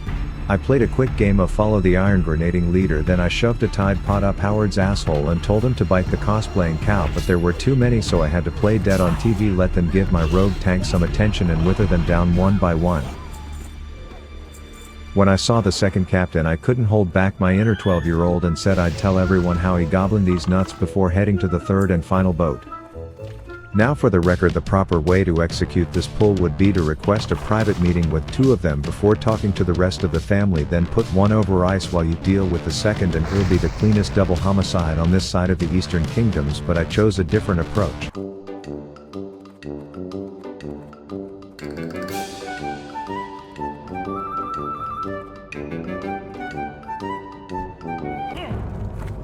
I failed to account for how hard it is to resist petting Howard, so the entire extended family came rushing out, which resulted in a brief scare for Mr. Osborne, but we did it and were ready to face the last and most deadly captain we'd ever seen.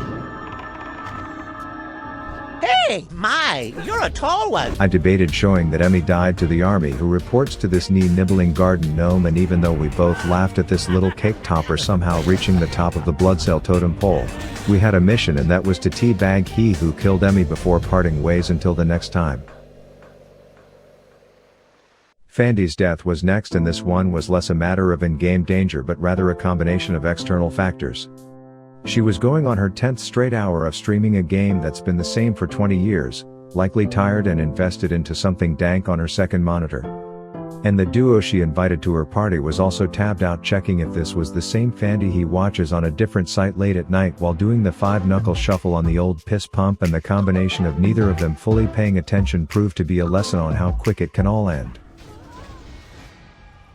I went to that same bloody anus of a zone knowing that avenging this death would be much easier for me, since I was neither sleep deprived like Fandy or jerking off like the hunter in her group as I started the escort, and everything was going.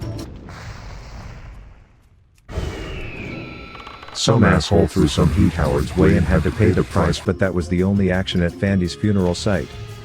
That said, for those of you on your seats wondering how the rest of this quest goes, you help the dude deal with his crippling arachnophobia.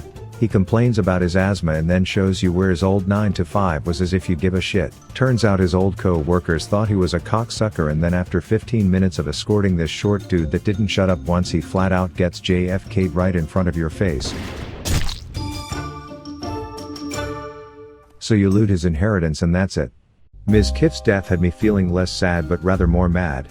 Mad at myself for not betting the other guildies more gold that he would die within 24 hours of having to play on his own, and the lesson to be learned here is that these mechanical chickens are not to be fucked with, because for some ungodly reason there are large groups of yetis who advocate against their release. He had more than one opportunity to just piss off and live to fight another day, but with the ongoing recession I get that times are tough, and he was undoubtedly understaffed in the thinking department that night. So in a series of unfortunate events that can be summarized as, guy does really dumb shit, he joined Emmy in going back to Elwyn. Can someone help, please? This admittedly was not a quest I should have tried to avenge solo, but as Rav the Avatar, he who is committed to showing the guild that he has their backs, and that he's better than Ms. Kiff at the game, I had to do it. I knew that a threesome with a few yetis would spawn soon, so the strategy was to clear the area first, but this ended up backfiring in a big way as my timing was worse than a broken metronome. I told Howard he's got to deal with one of the big guys while I let the other two slap around my metal cock, but I had to deal with Harambe over here spitting in my face. I wanted Howard to peel, but I knew that chicken was almost dead, so no boar or bomb was spared in getting them off. I had to fake my own death so that I could survive to tell people that Bigfoot does exist, and he and his brothers tried to put me in a box as the first wave in this shit fest of an escort was over. I had a feeling more were coming, but just to show how proper preparation prevents poor performance, the next orgy I had was smoother than an oiled tit as we blew up monkey numero uno, told the second to chill out while I backed up to the 3-point line and went full-blown Cincinnati Zoo on his brother, and with that, the second wave was complete. The third and final wave would be a different story, however. This time there were 4, and despite trying to execute the same game plan, I managed to fail the quest almost immediately for some ungodly reason. After a certified fuckfest for me to kill the 4-pack, I went back to the footage to realize that my pussy-ass piece of poultry just kept running while I was fighting off the entire county so he could escape.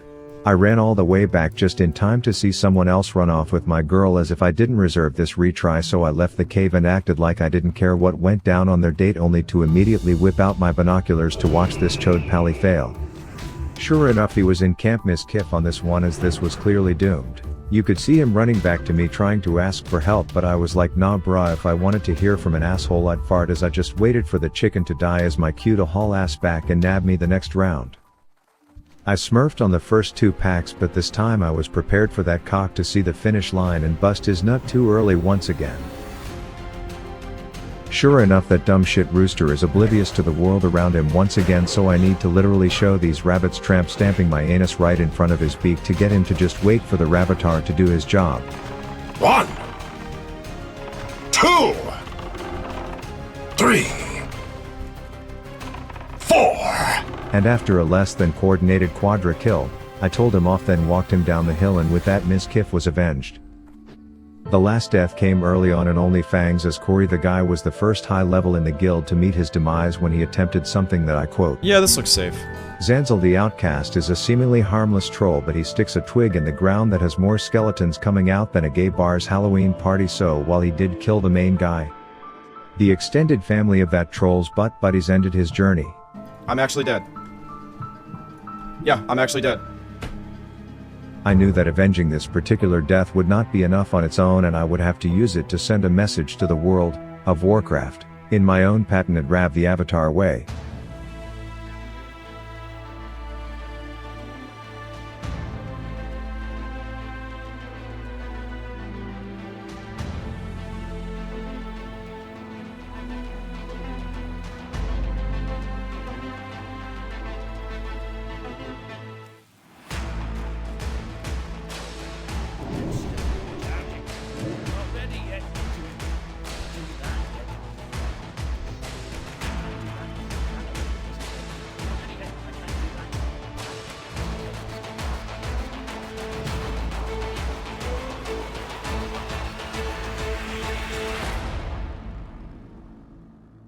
So to the roaches in Asmongold's cancer pit of a Twitch simp guild, if your guildie isn't willing to avenge your death by butt-naked brawling a dangerous mob with a thrown weapon, is that truly a guild you are proud to be in?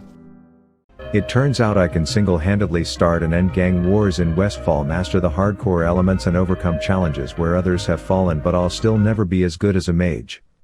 I learned that at this level they can just go full-blown herd dog, gather a crowd, tell them to sit still and then summon a goddamn snow day on top of them until they all die. And while this is apparently risky and hardcore, it just meant an opportunity for me to save an Elwyn hottie, and then while she is drinking her loaf of bread try to run some epic riz on her.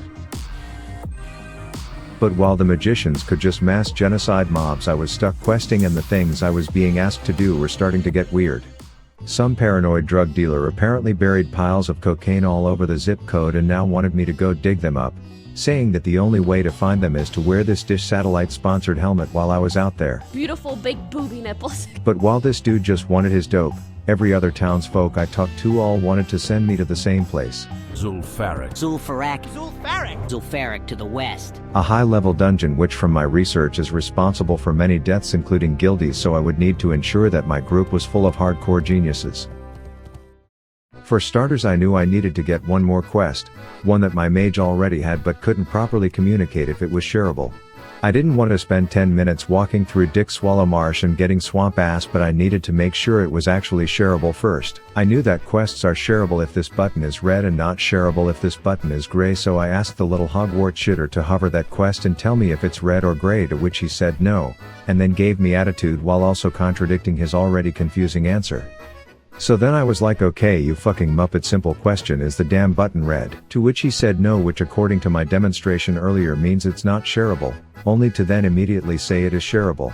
So naturally, before I pull another WoW classic and waste 40 minutes of my life walking into bumfuck Egypt, I asked if he could just try to do it now, and to my surprise he did share the wrong fucking quest before telling me to relax. So yeah, that incompetent midget was my group's mage. Add that to the fact that my tank flat out would have died trying to solo a mob if I didn't run into him on my way to the place and let a hyena nibble my nutsack just to save his ass, so let's just say I had nothing but confidence in my group going into an apparently deadly dungeon.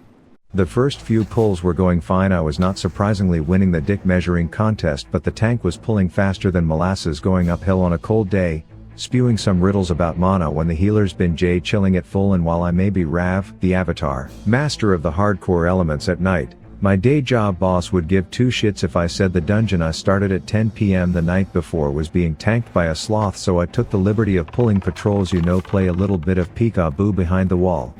Only to realize she didn't like this and started telling me what I can and cannot shoot, but no one puts baby in corner, and sure enough all the elaborate ways she can get me killed start coming out as threats. We then got to a room with big ass piles of cocaine on the floor, and I'm thinking, bro, if only Marvin could see this, but the group decided that my troll tempers weren't important and would rather I just wait the 12 minutes for the tank to pull the boss to a spot where I can't attack, so I chose to contribute in my own way. We arrive at the Spanish Steps where a few friendlies were imprisoned, so we politely asked their bodyguard where all his health went, and then we release them only to learn that there is an entire village who aren't exactly cool with them leaving. After a short eternity we euthanized the entire incest-ridden extended family and killed their leader, but something seemed off.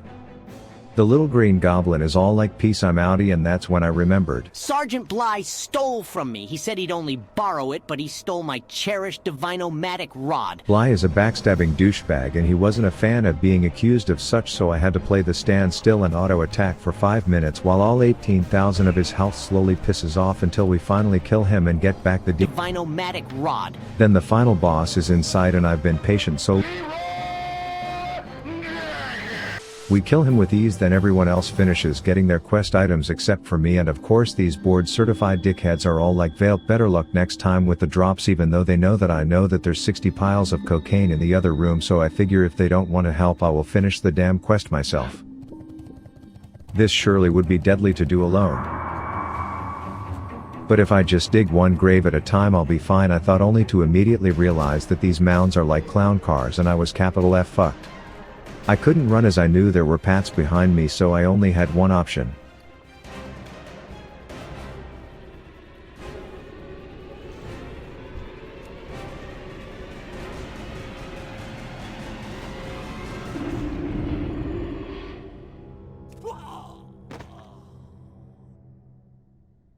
I decided to take a small vacation to another country to clear my head before I attempt to finish that quest on my own, because a homeboy in the burnt brownie of a zone searing gorge needed my help.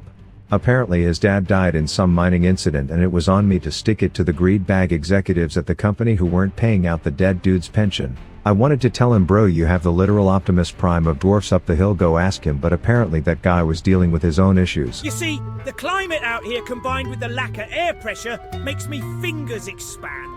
They're like gigantic Thelsamar blood sausages, they are. But we had a devious plan to infiltrate these bitches, which started with 4 towers in flames, cut out the eyes and then attack their leaders was music to my Westfall gang slaying ears, so I did his errands of attacking the serpent sting vaccinated burnt hot pockets so that we could construct a source of fire. Then he was all like, "You will need a shaft," while his simp sidekick McConnell was like, "Oh, I know where we can get a shaft you can hold, master." We decided to construct the shaft like heterosexual men, and even though my guide was like, "Hey bro, now you just need to use this hole to fall to your death in front of 80 mobs," I chose to get the shaft ingredients up top, which after an hour I concluded to have a drop rate of around -9%. Finally! Homeboy Vilarok was like, "Dank, now all I need you to do is go shit on a few people's religion. They carry symbols and idols that pay homage to their god. Then return to me, watch me solve a Rubik's Cube, and McConnell here will teach you how to commit arson." He was like, "Bro, this shit is easy, no one will have an issue with you walking and looking like you are about to light the torch at the opening games of the Olympics." He was wrong, but hey, I'm not above murder, and with that, the first tower was cooking. By the last tower I had a routine down where I would tell Howard to go talk to the guard, knowing he won't be able to resist petting that little black boar back mohawk while I set the whole shit on fire, and then together we will make like geese and get the flock out of here. I couldn't wait to go back and tell the boys that the surveillance was cut and we were primed to kill their leaders and avenge their daddy's death, but homeboy was all like, "Yeah, never mind, I feel like being a dragon today instead." And unless I'm just an idiot, I got hard clickbaited by that now Charizard who originally promised me a gang war. But weird unresolved quest lines aside, I had to finish my own business, which was collecting the rest of my troll tempers, all because my tank unironically had a temper of his own, and while soloing the Ferric of Zul might seem dumb, Rav the Avatar is the dumbest.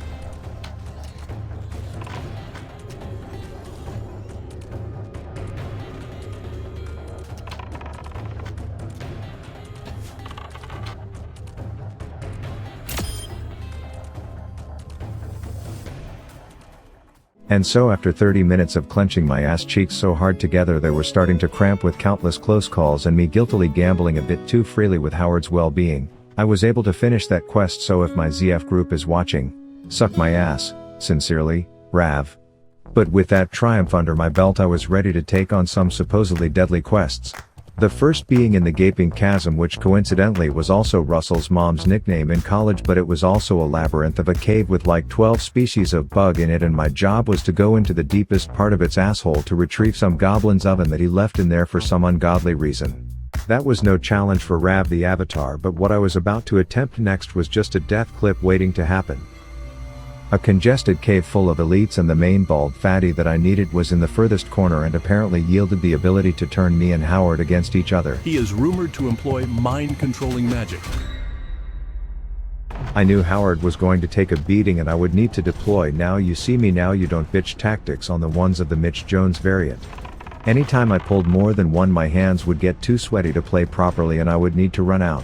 I reached the final pack of 3 with the mind controller in the back, and I knew if I didn't go now, respawns would cut off my escape plan if things went poorly.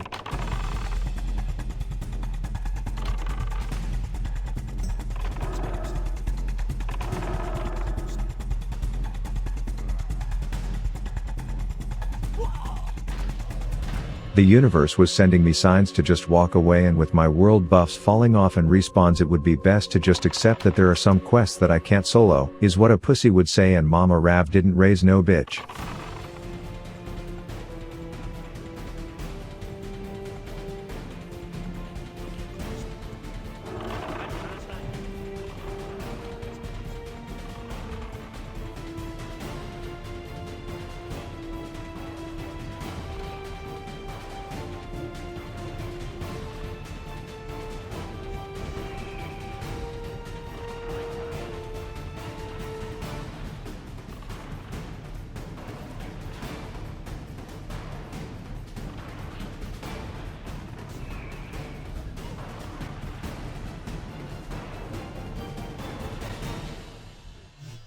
And after running these bald mind-controlling diabetics through the Stranglethorn Vale annual half marathon, my mission was complete and no quest was going to prove too hard for Rav the Avatar. I quickly realized that with Howard's rising fame I needed to improve my public image, so I joined Mr. Beast's Team C's initiative, adopt a Highway Beach edition and clean it up so no turtles get stuck deep-throating plastic, when I had a run-in with old Uncle Borlash, a dwarf who combined seaweed with synthol, and now he was about to get slaughtered. I said yip yip to Howard and let him get in the ring for a bit, but I'm not trying to have a pork barbecue on my hands, so I said okay, you can stop acting so threatening, I will distract the shitter and we will fly this kite. And to no surprise, this supposedly deadly quest was nothing more than a long walk on the beach for yours truly. You have slain an enemy. But as I was being Rav the environmentalist, I found a note in one of the bottles which took me to Planet of the Apes Island, where an upright cow was being held captive. She said King Kong himself had the key and he was slightly bigger than your average ape. I asked the experienced members in the guild if this was safe to solo and they all agreed that it was too dangerous, but I had a plan. I would take this plus-size Harambe for a few rounds of Ring Around the Rosie, and a few short minutes later I channeled my inner Godzilla and promptly took a shit on King Kong. Turns out the turtles got word that I was trying to save them, and one took advantage of my publicity stunt by saying, hey, there's a side chick out in bumfuck Steamweedleport, can you spend your entire afternoon escorting me there at the speed of a one-legged dog on tranquilizers so that I can get my nut? And since Howard's a sucker for a love story, I obliged. Anyways, I learned there was once a giant dormant volcano called Ungoro that's now a crater, and some cow there said he knew one of my guildies and told me that they are actually related. Brother of mine. And then he told me what his Twitch viewers were doing to help him level so fast. Destroying everything he touched. I said yeah, I've heard of mob tagging, but what did the first mob do when Miz had to fight it himself? Killed him not far from this spot. A local demon worshipper warned me of the dangers in this bitch, and I quickly learned what she was talking about. Turns out a group of morons got stuck in the crater and couldn't get out. It's his fault we're here. I'm making a flying machine. I got stranded here and I'm absolutely horrible at finding my way around. As I'm thinking, well, you dumb shit faces, maybe Google the nearest flight path, because you're practically pissing on one, but not my problem as I had other business to attend to. This involved celebrating my 51st birthday in a ginger pube of a zone and learning that I apparently wasn't aiming my shots before. Emperor Rav now had a new groove, which also meant that Howard would never be able to hold aggro anymore. But anyways, my quests were now like, okay, we need you to make every species of beast in this burnt butthole of a zone go extinct or at least die of old age trying, which sounded about as pleasant as a sandpaper dildo, so I just took a different approach where I attended some auctions and simply bought that shit, which I suppose is why people like this angry Andy think SSF Hardcore will be so much better. And to that I just want to say, new series coming in January. But after spending too much of my money so that I didn't actually have to play the game, I could no longer afford a sick bow that's crossed, so I asked for a loan only to be met with a weird request. But I have dignity, so the only appropriate response was,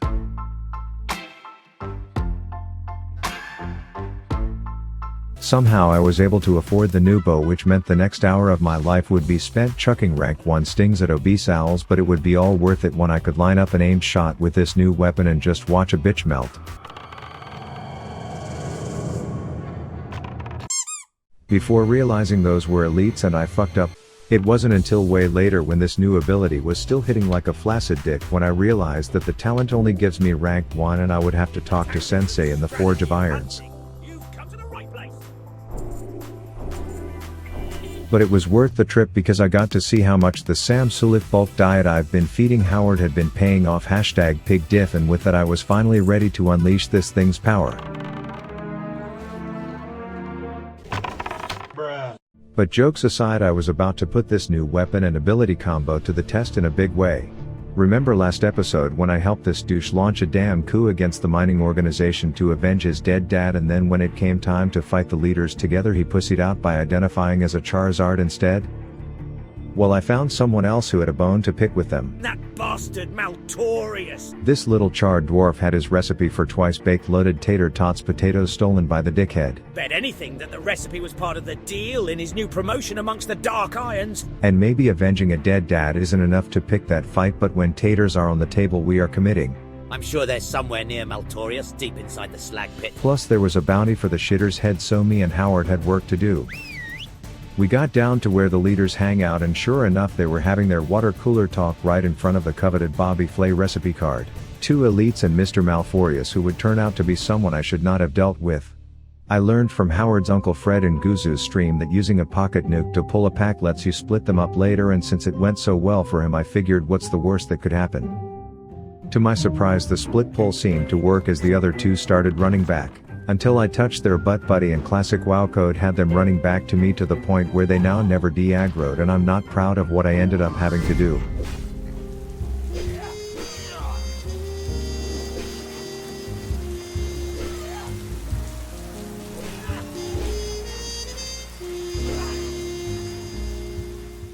So I decided to split pull and kill the bottom bitch bodyguards first, and this worked like a charm.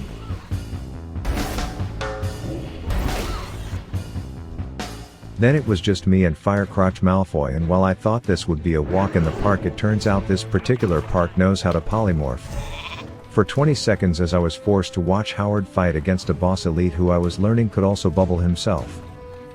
The plan was now to make like a fart and blow this shithole, but I didn't want another Howard homicide on my hands, so I ran back to heal him only to unwillingly become a small lamb again until he was dead and I was in trouble. I now had a plan for the polys where I would just play peekaboo when he casted them, but even with the evolution of my strategy, he was abusing my poor pig too hard and I just didn't have the resources to survive the fight. At one point I tried letting him beat up on me for a bit, but I quickly learned that one single dot would do half my health and I ended up having to pot when he put a second on me. I probably should have left, but I had one more plan to use his own polymorph bullshit against him.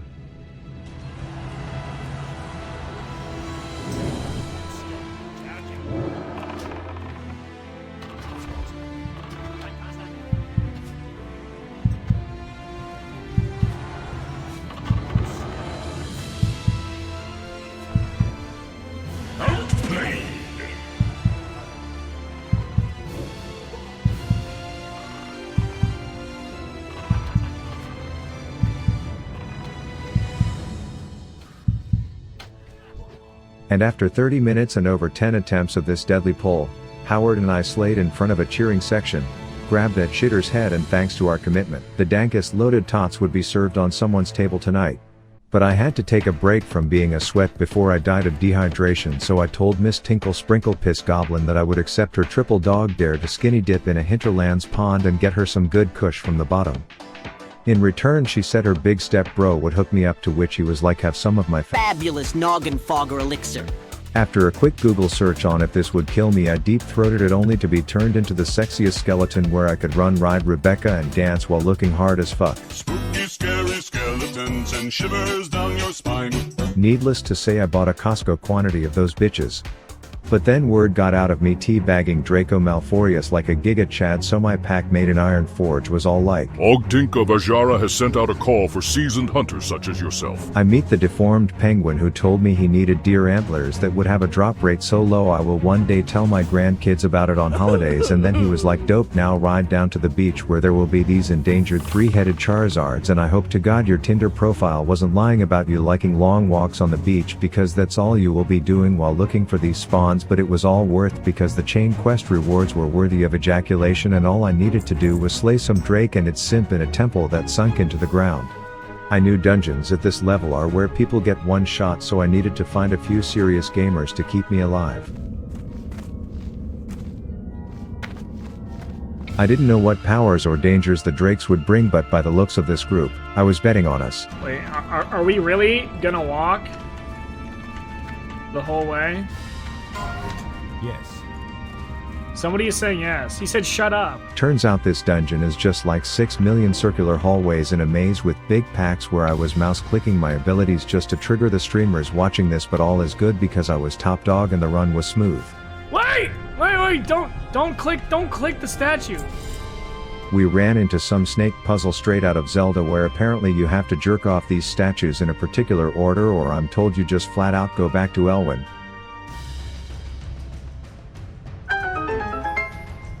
This then spawns an angry orange musclefuck who oh so kindly gave me a pair of dank cufflinks.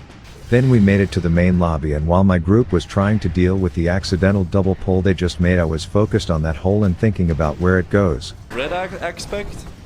You're just saying it because of this. Okay, like... Oh!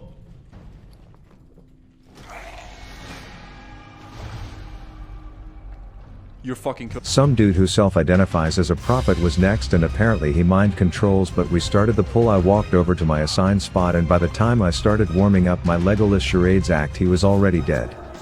His butt buddy gave us a kilt, and I was starting to think this whole place was an easy joke, but they warned me the last dragon is a level 60 killer. We get there and they are just writing novels about all the shit Howard has to do if the tank takes a nap, blah blah blah. The healer was telling me not to feign if this level 60 killing Drake targets me, but not knowing this fight I decided I would trust his call if it came down to that, but things didn't exactly go to plan. Oh, he's oh fuck, run! Back up! Oh fuck. Whoops, did I make it seem like this fight was anything but a piss in the pond, because we actually smurfed on this shady Drake, and even though he did look my way at one point, it was when he was already past his prime health wise, so yeah, we slayed the shitter. I rocked the biggest damage wiener on the charts. Here's the loot for anyone who can't enjoy a boss fight without seeing it, and it's safe to say we sunk that temple. Anyways, I started to feel a bit lonely in this big beautiful world. It turns out I had far surpassed the average lifespan of most mouth breathers who play hardcore WoW, and I was feeling empty without someone to share this beautiful high-level scenery with. I craved human interaction, and any time I saw another player I quickly rushed over to them, tried to steal their tag like a total dickhead, and then followed them around hoping to receive any attention from another player, but it turns out they were all just Chinese farming bots. So when I finally ran into a baddie, she was like, "Is that a bone in your pocket, or are you happy to see me?" And I was like, It's Stitch's femur, you dumb slut. Have you not heard of Rav the Avatar, master of the hardcore elements? Keep your nasty cragboar ribs breath away from me. But then I remembered that I do want Howard to have a sexy stepmom with a dwarven upbringing, so I listened to what she had to say. I've noticed that the water seems to have strange qualities. And what I took from that was she wanted to go skinny dipping in the hot springs. But some douchebag tribe was now cock-blocking me. And it won't let me come near the two larger springs. I simped and said I'll make sure she can skinny dip in peace, to which she said, "Well, I think you'll want to see it for yourself." So I ran off, picked some feathers to use to tickle her toes. You know all dwarfs have that Frodo Baggins foot fetish going on. Then I killed off the village of man-bear pigs, thinking she'll be so grateful that I cleared the area for our nude hot spring date, but Howard didn't fucking tell me I had a booger hanging out, so it killed the vibe. It reminds me a bit of the sludge I saw when traveling through Fellwood. I also apparently killed the wrong village of upright pigs, and she wanted me to genocide the bigger, much dangerous ones, to which I wanted to tell her to piss off, but I remembered how hard it was for a guy my height to get any attention from girls.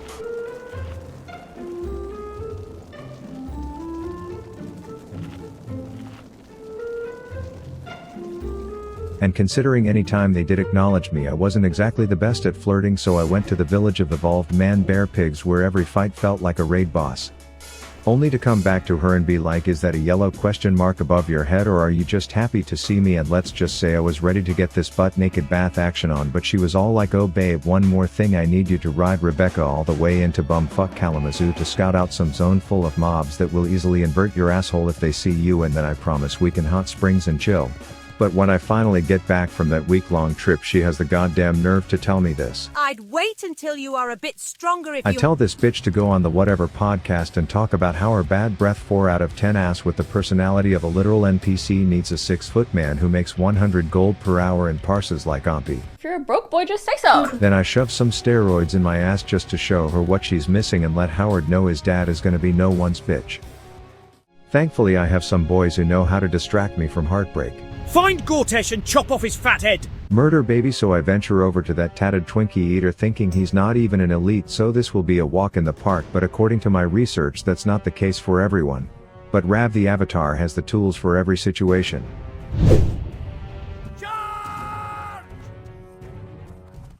Turns out this particular Serta mattress logo was feeling timid, so I chose the backup plan, which was to deploy a mini ice skating rink. Tell Howard to stay focused on giving that ogre a vasectomy while I make the little butt buddy play the most annoying game of Rundown. Gortesh was now looking like Nick Avocado fell asleep sunbathing at the beach, while I just had to aim one shot to deal with his butt buddy. And while I pride myself on stellar RP, I struggled with this one. Chop off his fat head. So I sporked his skull, and seeing his noggin up there reminded me of something dank I had. Spooky, scary skeleton. skeletons and shivers down your spine. And sure enough, by the end of it I was like, Donovan who? Anyways, I had to venture into the plague lands, which I had been warned are quite deadly. These farms had a population density that could only be rivaled by China, but I wasn't having issues as I was using new abilities to dehydrate these shitters, only to stand and laugh at how utterly useless they are without mana. And as I'm looting the coveted tomato soup from the first farm in front of the food stamps line, I'm thinking this game's too easy, but that all changed when I hit up my homegirl Janice for a little ghostly gooch grabbing session as a rebound fling, but she's like, I'm on my period and actually I need you to grab my Tampax from the barn next door, and I'm thinking, for fuck's sake, okay. And not knowing what jealous exes will be in there guarding her menstrual kit, I sent Howard in expecting 1 or 2, but not this.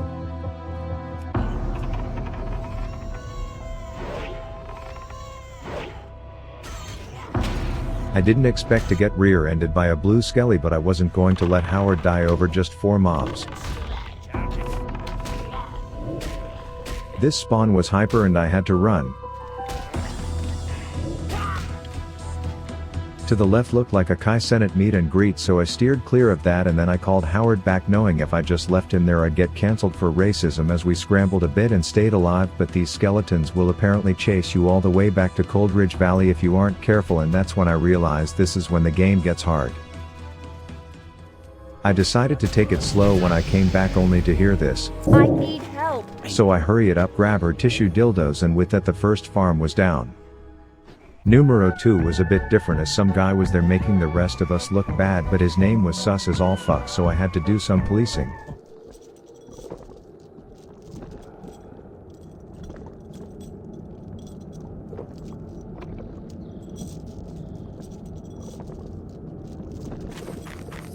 That said, the mobs were still giving Howard infections to the point where every time I sat down to drink he would shit all over me, so I was like, okay, there's a porta potty around here, we will let you get it all out, only for me to realize it was occupied with someone moaning in there.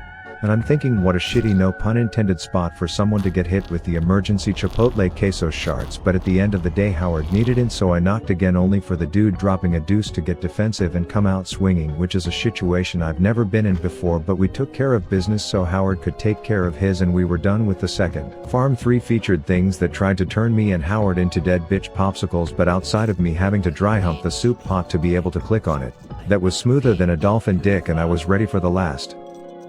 This one hit wailing horrors that made me hit for literally less damage than I did well before my balls dropped back at level 1, and the second I went to slurp those spaghettios, everyone and their undead uncle wanted to tickle my taint, but after a bit of chaos Howard and I successfully drank chili from all 4 farms in the Plaguelands. Then I'm about to let Howard piss all over some outcast script when I run into 2 Duratar douches with thrall dick on their breath, and even though I know they don't speak the same language I let them know how it's gonna go down as I nab the tag and prep a kiting split pull, only to be reminded that I'm apparently the only toxic asshole that has played too much League of Legends as they clear the quest for me. They tell me jokes, I laugh, and like a foreign hooker that you busted a nut after 2 pumps we share an inexplicable bond over a memory we had together without ever being able to communicate.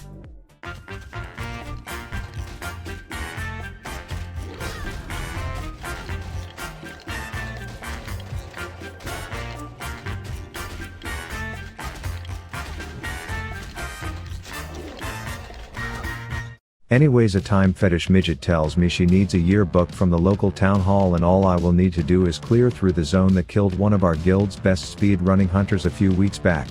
How did... What? I thought, what's the worst that could happen, as the first mob I attacked turned into 4, as they apparently were all butt fucking each other inside of one of their pixels, but luckily they were green. Howard was mean and this pole was clean, but little did I know of the dangers ahead. A bony 4-pack with some of the most deadly mobs in Azeroth who felt strongly against me getting into the school to grab that yearbook. The first one got flat out erased and I was ready to Amazon Prime me an easy button because this game is a cakewalk, but then the second healed Howard dropped and all of a sudden I was sweating like a blind lesbian at a fish market. Uh-oh. Howard was going down, so I planted a face on a stick in the ground knowing if he died I'd be more out of luck than the son of a stripper on Father's Day as I kept kiting back.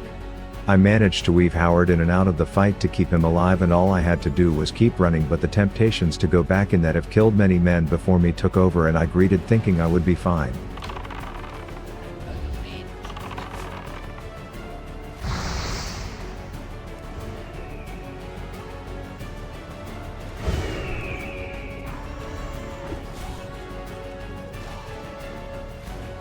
I feigned knowing I was under 10%, but I couldn't see my health and one flaming hot Cheetos queef out of red Randy here and I'd die, so I chugged a Kool-Aid and just barely survived what would have been a tragedy.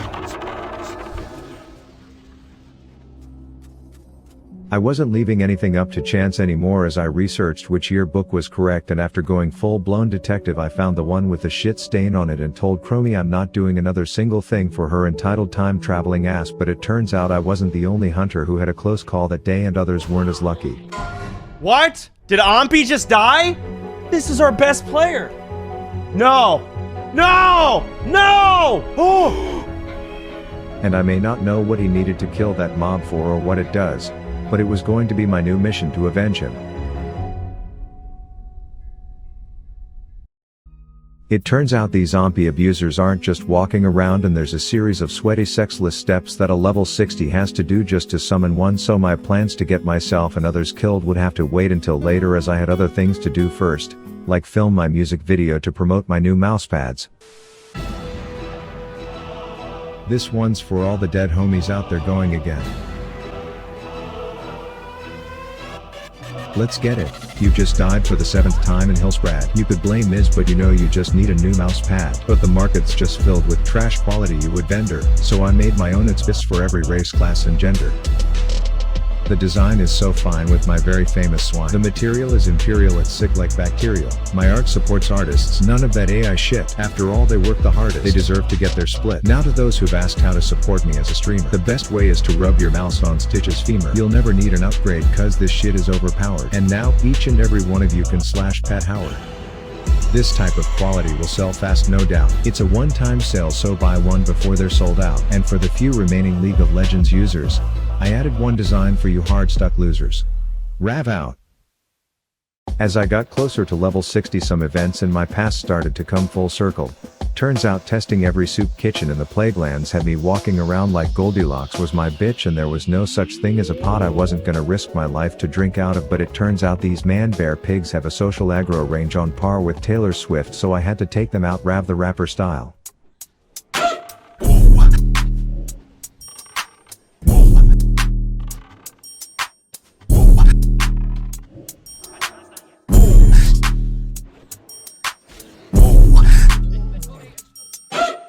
I then had to visit my bitch of an internet GF that used me in the past, so I gave that hoe some of my mystery goo, which to no surprise made her want me, as she promised she would change if I did one last thing for her, which turned out to be another one of these where's fucking Waldo Golden Goose chases through Carmen Sandiego's Taint escort quest. But unlike my failures in the Basin of Arathi, I actually found the male men this time.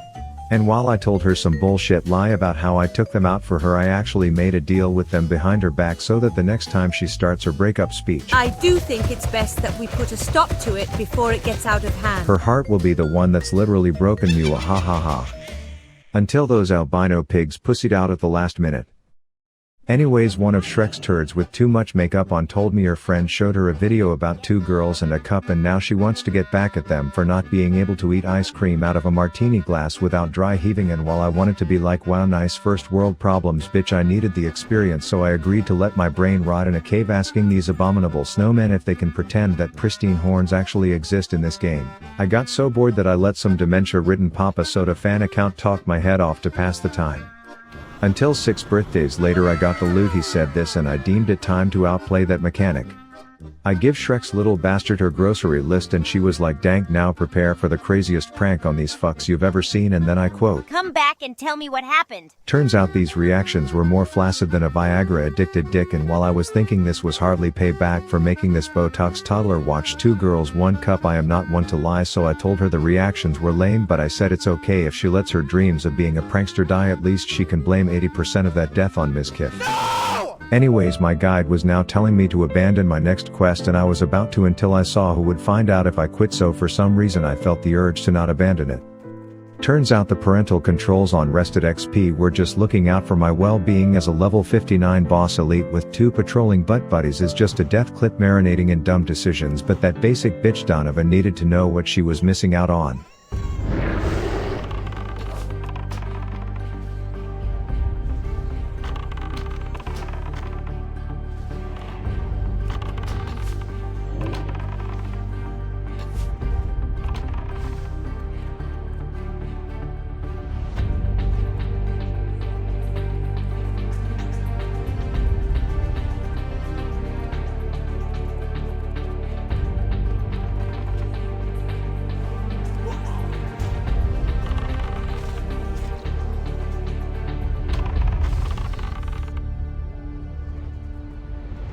Inventory is full. And it all added up when I looted a damn love letter off dead Captain Cucksuck's corpse. She acting distant with me all this time was because she was seeing someone. His army pulling back from our arrangements to murder her suddenly made sense. She was cheating on me and now I'd finally get my closure by telling her good luck sucking a dead man's dick, you little thick muppet. But there comes a time in every man's life where it's time to grow up and start acting like an adult. So I decided to spend the next 3 hours of my life playing hide and go seek with a bunch of people on a video game, and the rules were simple. This is the lowest roll is our first seeker. Everyone type it now. Go for it. Rav rolled a 2. Oh. I think it's actually Rav. And if you think for a second that Rav the Avatar isn't also the LeBron James of hide and seek, I've got news for you. You gotta not move wherever you are. Oh, who is that? Who is that? Oh, who is that? Oh, who is that? Oh, that was pretty sneaky. Oh, oh my God.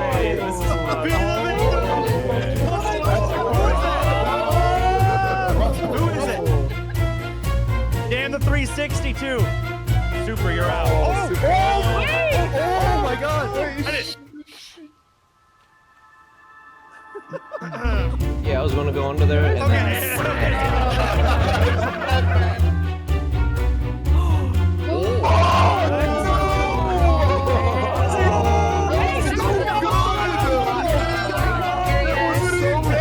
Oh my God!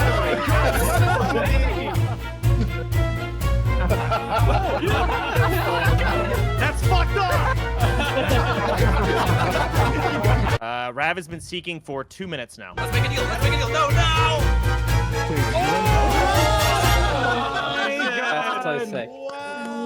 Yes, I found 40 people in under 3 minutes. They were so impressed that someone even gave me 50 gold by the end, and just to show how hard this was, Annie was taking so long as the seeker in round 2. Papa Soda had to say this. We're gonna have to somehow speed this up because we are cutting into the scavenger hunt time at this point. But in her defense, it's because I was just as much of a giga chat on the hiding side as I went nuts to Butts pixel orgy with my doppelganger NPC, to the point where anyone would think us 2 are 1, and it's just typical classic WoW code at work. But I also had Howard playing mind games with her. Now, wait, is that Howard? Is Howard? Pet Howard. There's a bouncer. That's Howard. Howard, you're out. Howard, dismiss Howard. And when she went inside, she clearly didn't find me because all she would see is this. Well, we're, I Okay, mean, that's Howard, what the server's called. Defies you're gonna Villager. have to tell me who is the owner.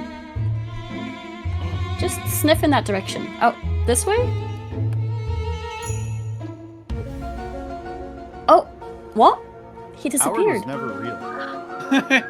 Whoa, he's invisible. You've been tripping on LSD the entire time. Just so you know. 20 minutes later. Oh shit. Howard! The bouncer. Howard's back. Howard's killing Howard's stuff back. too. Howard's gone again? I was one of only 2 people left, and even though my Howard mind games would lead her right to me, I was perfectly hidden, until this NPC decided to take his first fucking steps in the history of his existence just to blow my cover. There's no way. There's no way. No way. Wait. You gotta click I him. can't. Yeah, I'm trying. Who is it? Who do you think? That has to be Rav. Oh my God, dude. Click off of him. Ah! Oh my God. hitboxes. Oh, you had him. You had him. Who No, was it? cheater. You got it. You got it. Who was that? For a Back up. split second. Rav, you're out. Crazy. That was good. Damn. Oh What a my- play. Howard, thank you. It's really nice to be a good boy. As you were walking up there, Rav was like, don't be suspicious. Don't be suspicious.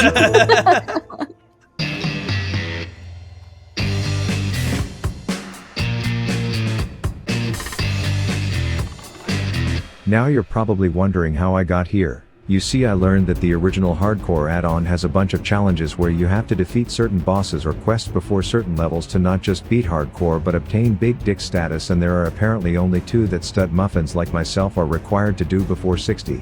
The first one I unknowingly accomplished when I killed the polar bear pegging my ex-GF, which left just death clasp. The final achievement in hardcore that kills many level 59s trying to achieve such a feat. So I was going to do it butt-ass naked. The first step was to take this big bug and his erect tail boner on a walk away from his little honey hive and those simps. Then you are probably thinking I just kited him with Cheetah all the way to town where I would make some underappreciated city guard do my hardcore achievement for me. But I'm the Avatar, so I chose to naked RP walk instead. Until those pincers got way too close to my puckered ass cheeks, so I tagged Howard in to give me a little space. And you're probably thinking I learned my lesson and will just kill him off, but who would I be if it weren't for soloing the most deadly hardcore achievement with my scrotum flailing in the wind RP walking away from a boss that can one-shot me. So I generously let him clear his bucket list item of making a short nude dwarf jump just before passing away. And with that, all the challenges I needed to accomplish before 60 were over, and there was only one more thing on my mind. Damn it, we pulled another mob. Ow. Resist.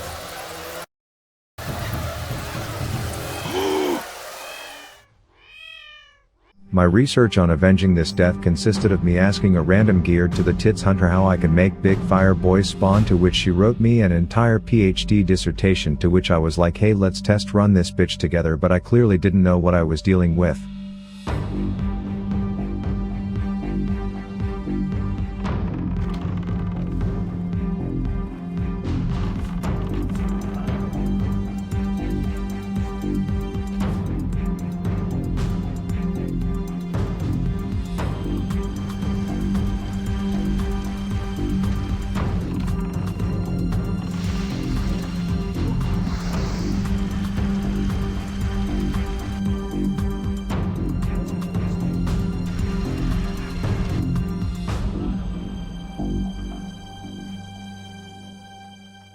So after almost getting another player killed, I realized some battles are not meant for Rav the Avatar, and Ompi's death wasn't mine to avenge. Without Ompi himself by my side. So with one kill away from level 60, we sought out to make history.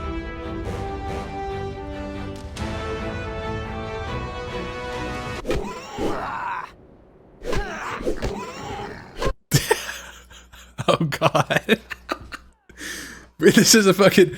Uh-oh, bro. Oh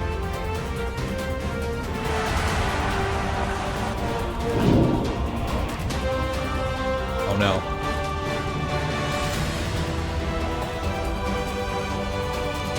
We got a Geomancer in the mix. This is exactly what happened to Hunter Dad.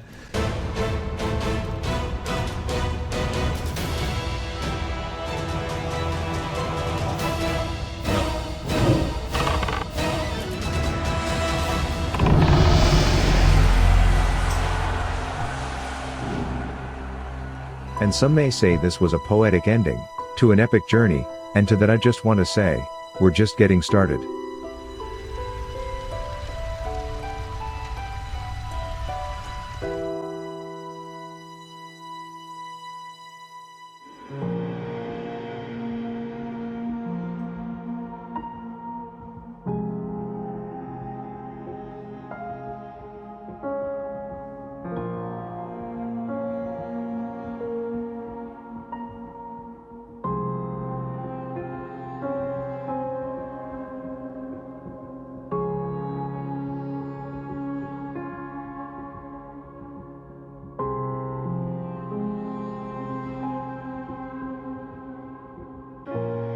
Now to understand how this happened, I need to take you back to where we left off.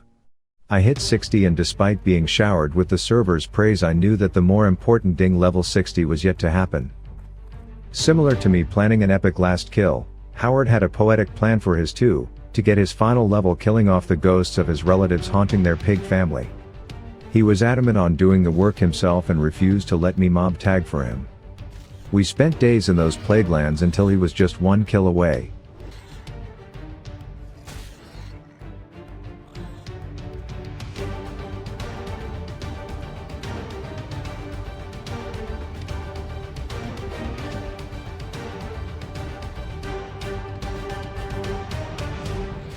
His ding wasn't publicly advertised, but I made sure to let him know I was proud, and then throw him a party with some of Stormwind's finest baddies that I could find.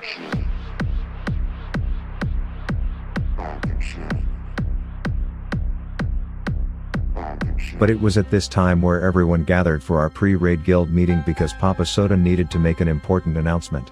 I think I'm ready to show you guys the roster, show you all who is going to be in our first raid. It is subject to change. I worked on this last night with Ampy. Hunters. We only have 2 hunters in this raid. The 2 hunters that we do have in the raid are going to be Dizzy and Rav. This meant I had work to do in the form of waking up and checking the mail, which was just full of surprises, like my long-lost father trying to capitalize on my newfound fame by finally coming back from the store years later with the milk. But it also meant I had to do some honeydews in order to unlock the raid, which started with Sex Elf Robin Hood here, who was like, "Dog, we got a dragon problem and you probably need to leech off of your guildies to kill some elites."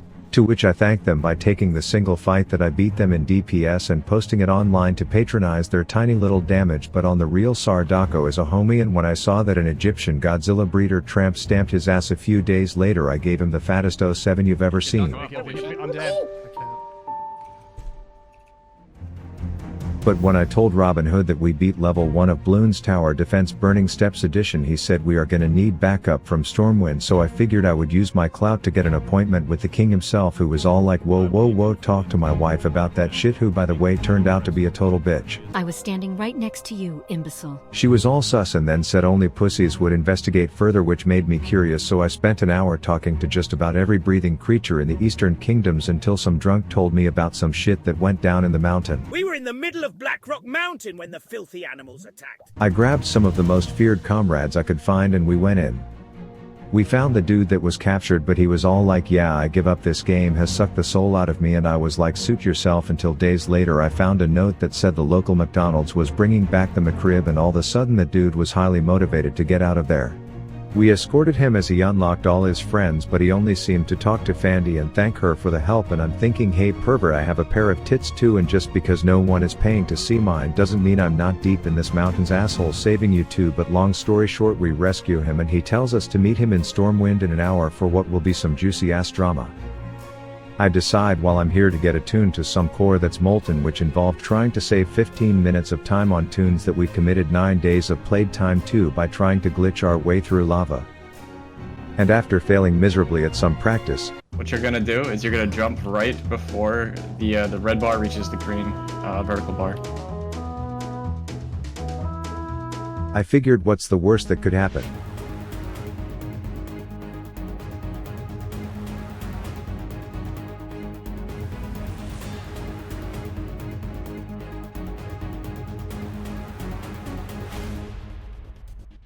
Anyways, it was now time for me to find out the drama that our prison break McRib lover was about to reveal. He said the queen has some Shrek turns into an ogre dragon at midnight shit going on, and I wasn't gonna be the one to piss on his parade. We venture into the keep, and even though I personally had my doubts, I love to stir the pot, so I made sure she caught a few strays from me. But to my surprise, this conspiracy theory was true as shit, and half of the guard staff was apparently undercover. I ran around trying to spread the word, but then I realized that if Rav the Avatar couldn't save Stormwind, no one could. My ego got in the way of listening to Howard, and even though I thought the Ravatar could help, there was one hardcore element I had yet to face. Death.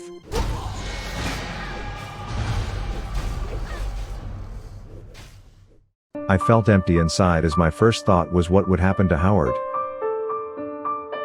My second thought was, how can I somehow make money off of this? If I'm in Molten Core with you on Saturday, you have to buy my mouse pad. I'll buy 2 and 1 for Russell. It's where he can put his plates. And then my third thought was that I just died 2 days before raid, and the odds of me making it back in time were slim. We can power level you, go again. There's no time. He can't get power leveled back all the way up there. There's no way. It's not possible. I just don't think that Rav's gonna hit 60 by the time we start our raid. Just give up. Unironically, the only way it's possible is either A, he takes hard drugs, or account shares.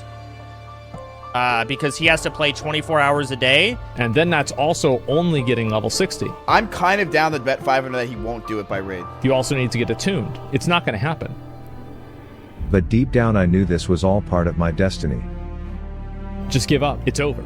It is what it is. And hundreds of Fangsley members were going to help me prove them wrong, so when Soda said this, and I need him to tell me what he's going to do, I only had one answer for him.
In just over a day, Fangsley got me back to level 50, but now my fate would be in the hands of a midget named P. Penis from Asmongold's Roach Guild, who informed me that there was no backup plan for me if things went wrong. After being awake for 2 days straight at this point, I wasn't trusting my own ability to avoid death, so I was absolutely not prepared for his goddamn Roblox obstacle course over elite mobs just to get to the next step in my journey.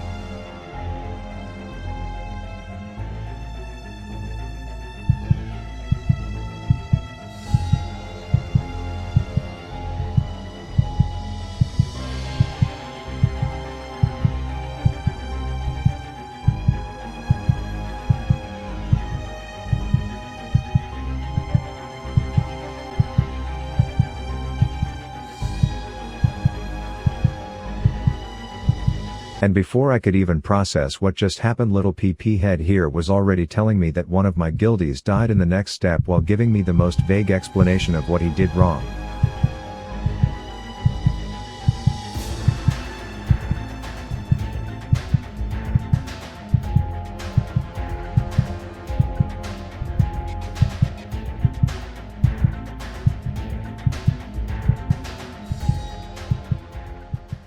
But with it I had made it to the rock, where I would sit for 10 minutes at a time in hopes of getting XP orgasms from him grinding raid mobs. And with 12 hours till raid and 2 levels to go, I accepted a bribe from Papa Soda to join back into the OnlyFangs guild. Gold that would be used for the final step of the journey.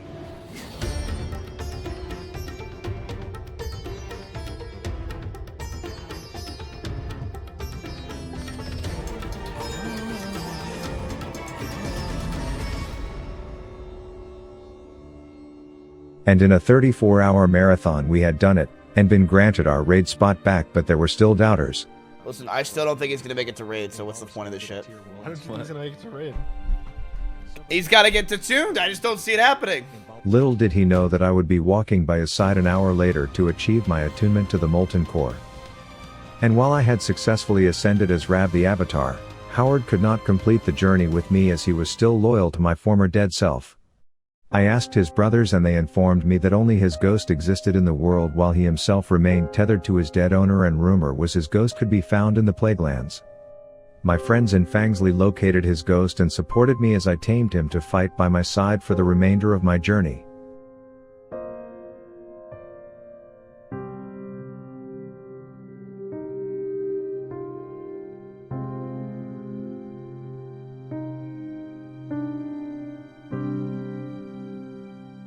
It was now time to finish my attunements, but we weren't out of the clear yet.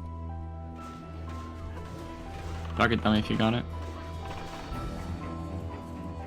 Kill the other guys in the back here. I feared them. I feared them. Yeah. Yeah, the Arcana Smiths have to die, guys. Hey, we taunt here. We pull behind. I shield walled here. This is pretty. This is pretty monks, guys. Yeah, this might be a Petri. Guys, just can we AoE them down? Yeah, I'm healing you still. Kill the. I marked a skull. Kill that. Everyone's. I already Petried. I got scared. Okay, guys, do we all have Petries? A few hours after hitting 60, I had to use a pussy potion just to survive the attunement, but no matter how little sleep or how deadly the tasks were ahead of me, I had a death to avenge and a destiny to fulfill.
And with that, I had overcome the final hardcore element, death.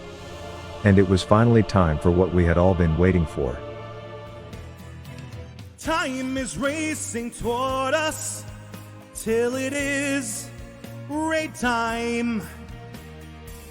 If you learned mechanics, we just might survive. You're not ready for the raid, molten core, so pack up, go home, you're through. How could I make a raid out of you? The first boss was the bitch Onyxia, whose sneaky Stormwind Simps killed my first character, and even though my heart had a beat faster than an EDM concert, the instructions were clear. Step on a crack, break your mother's back, and then when purple Charizard takes flight I bust a nut on all my cooldowns.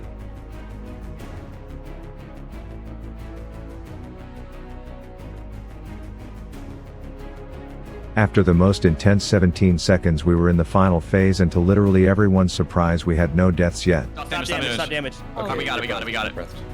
Good. And that's it. Wow.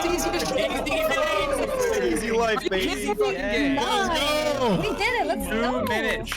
2 minute That was easy as shit. Easy as shit. But when my own performance was subpar, I had to channel my inner WoW player to find the cause.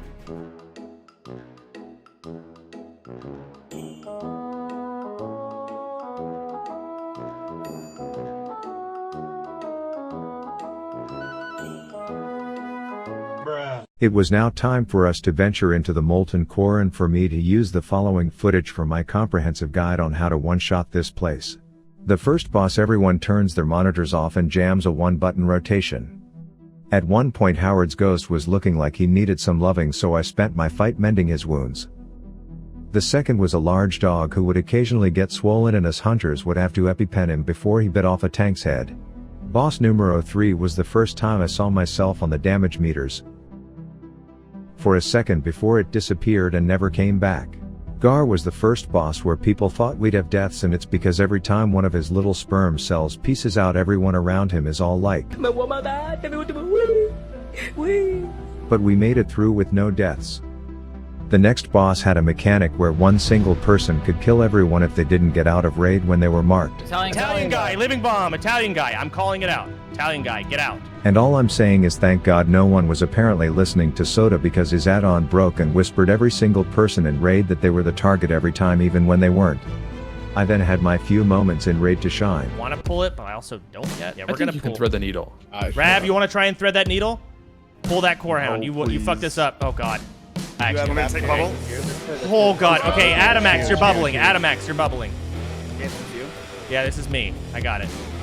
You're fucking right. We are. Rav, pull it. I believe in the Rav Avatar. Go Rav. That's it, right there. Right in the middle.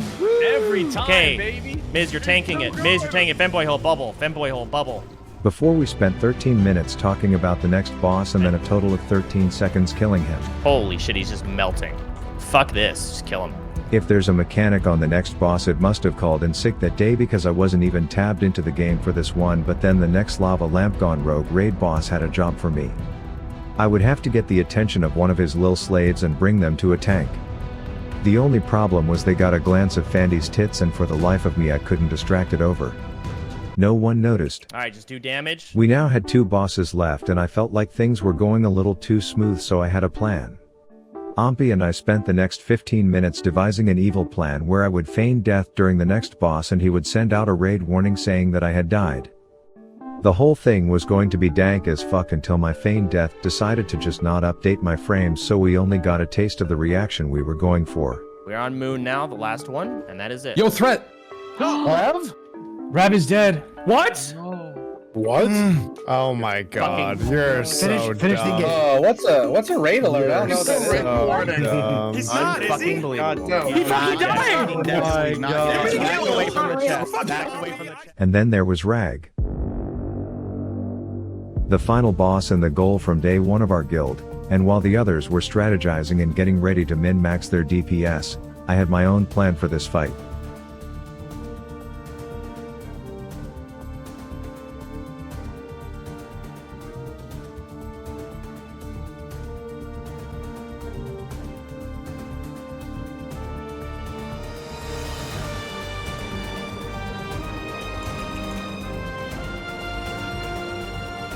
I fell in fire.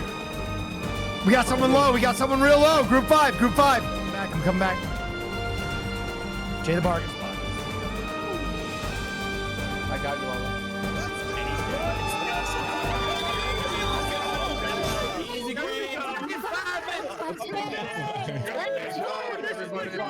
That's fucking gold. 0 deaths.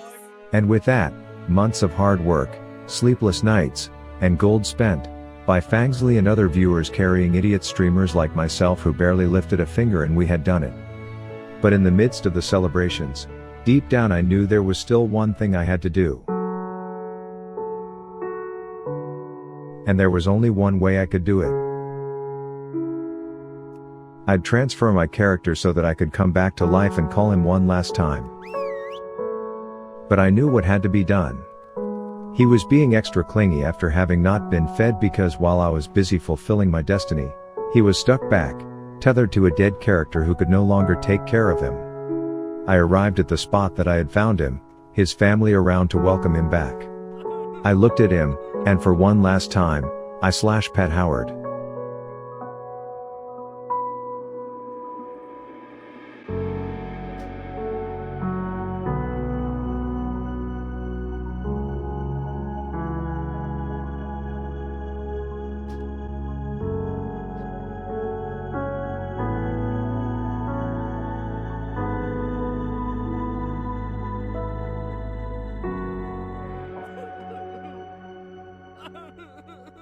So after what started for me asking to join a guild full of people who had no idea who I was, Who is this Rav guy? Is it the League Rav guy? I don't know who the fuck Rav. I experienced the craziest leveling journey not once, but twice. I was welcomed by the most incredible community I've seen online, and I got emotional over a pig in a video game. And that is the story of Rav the Avatar.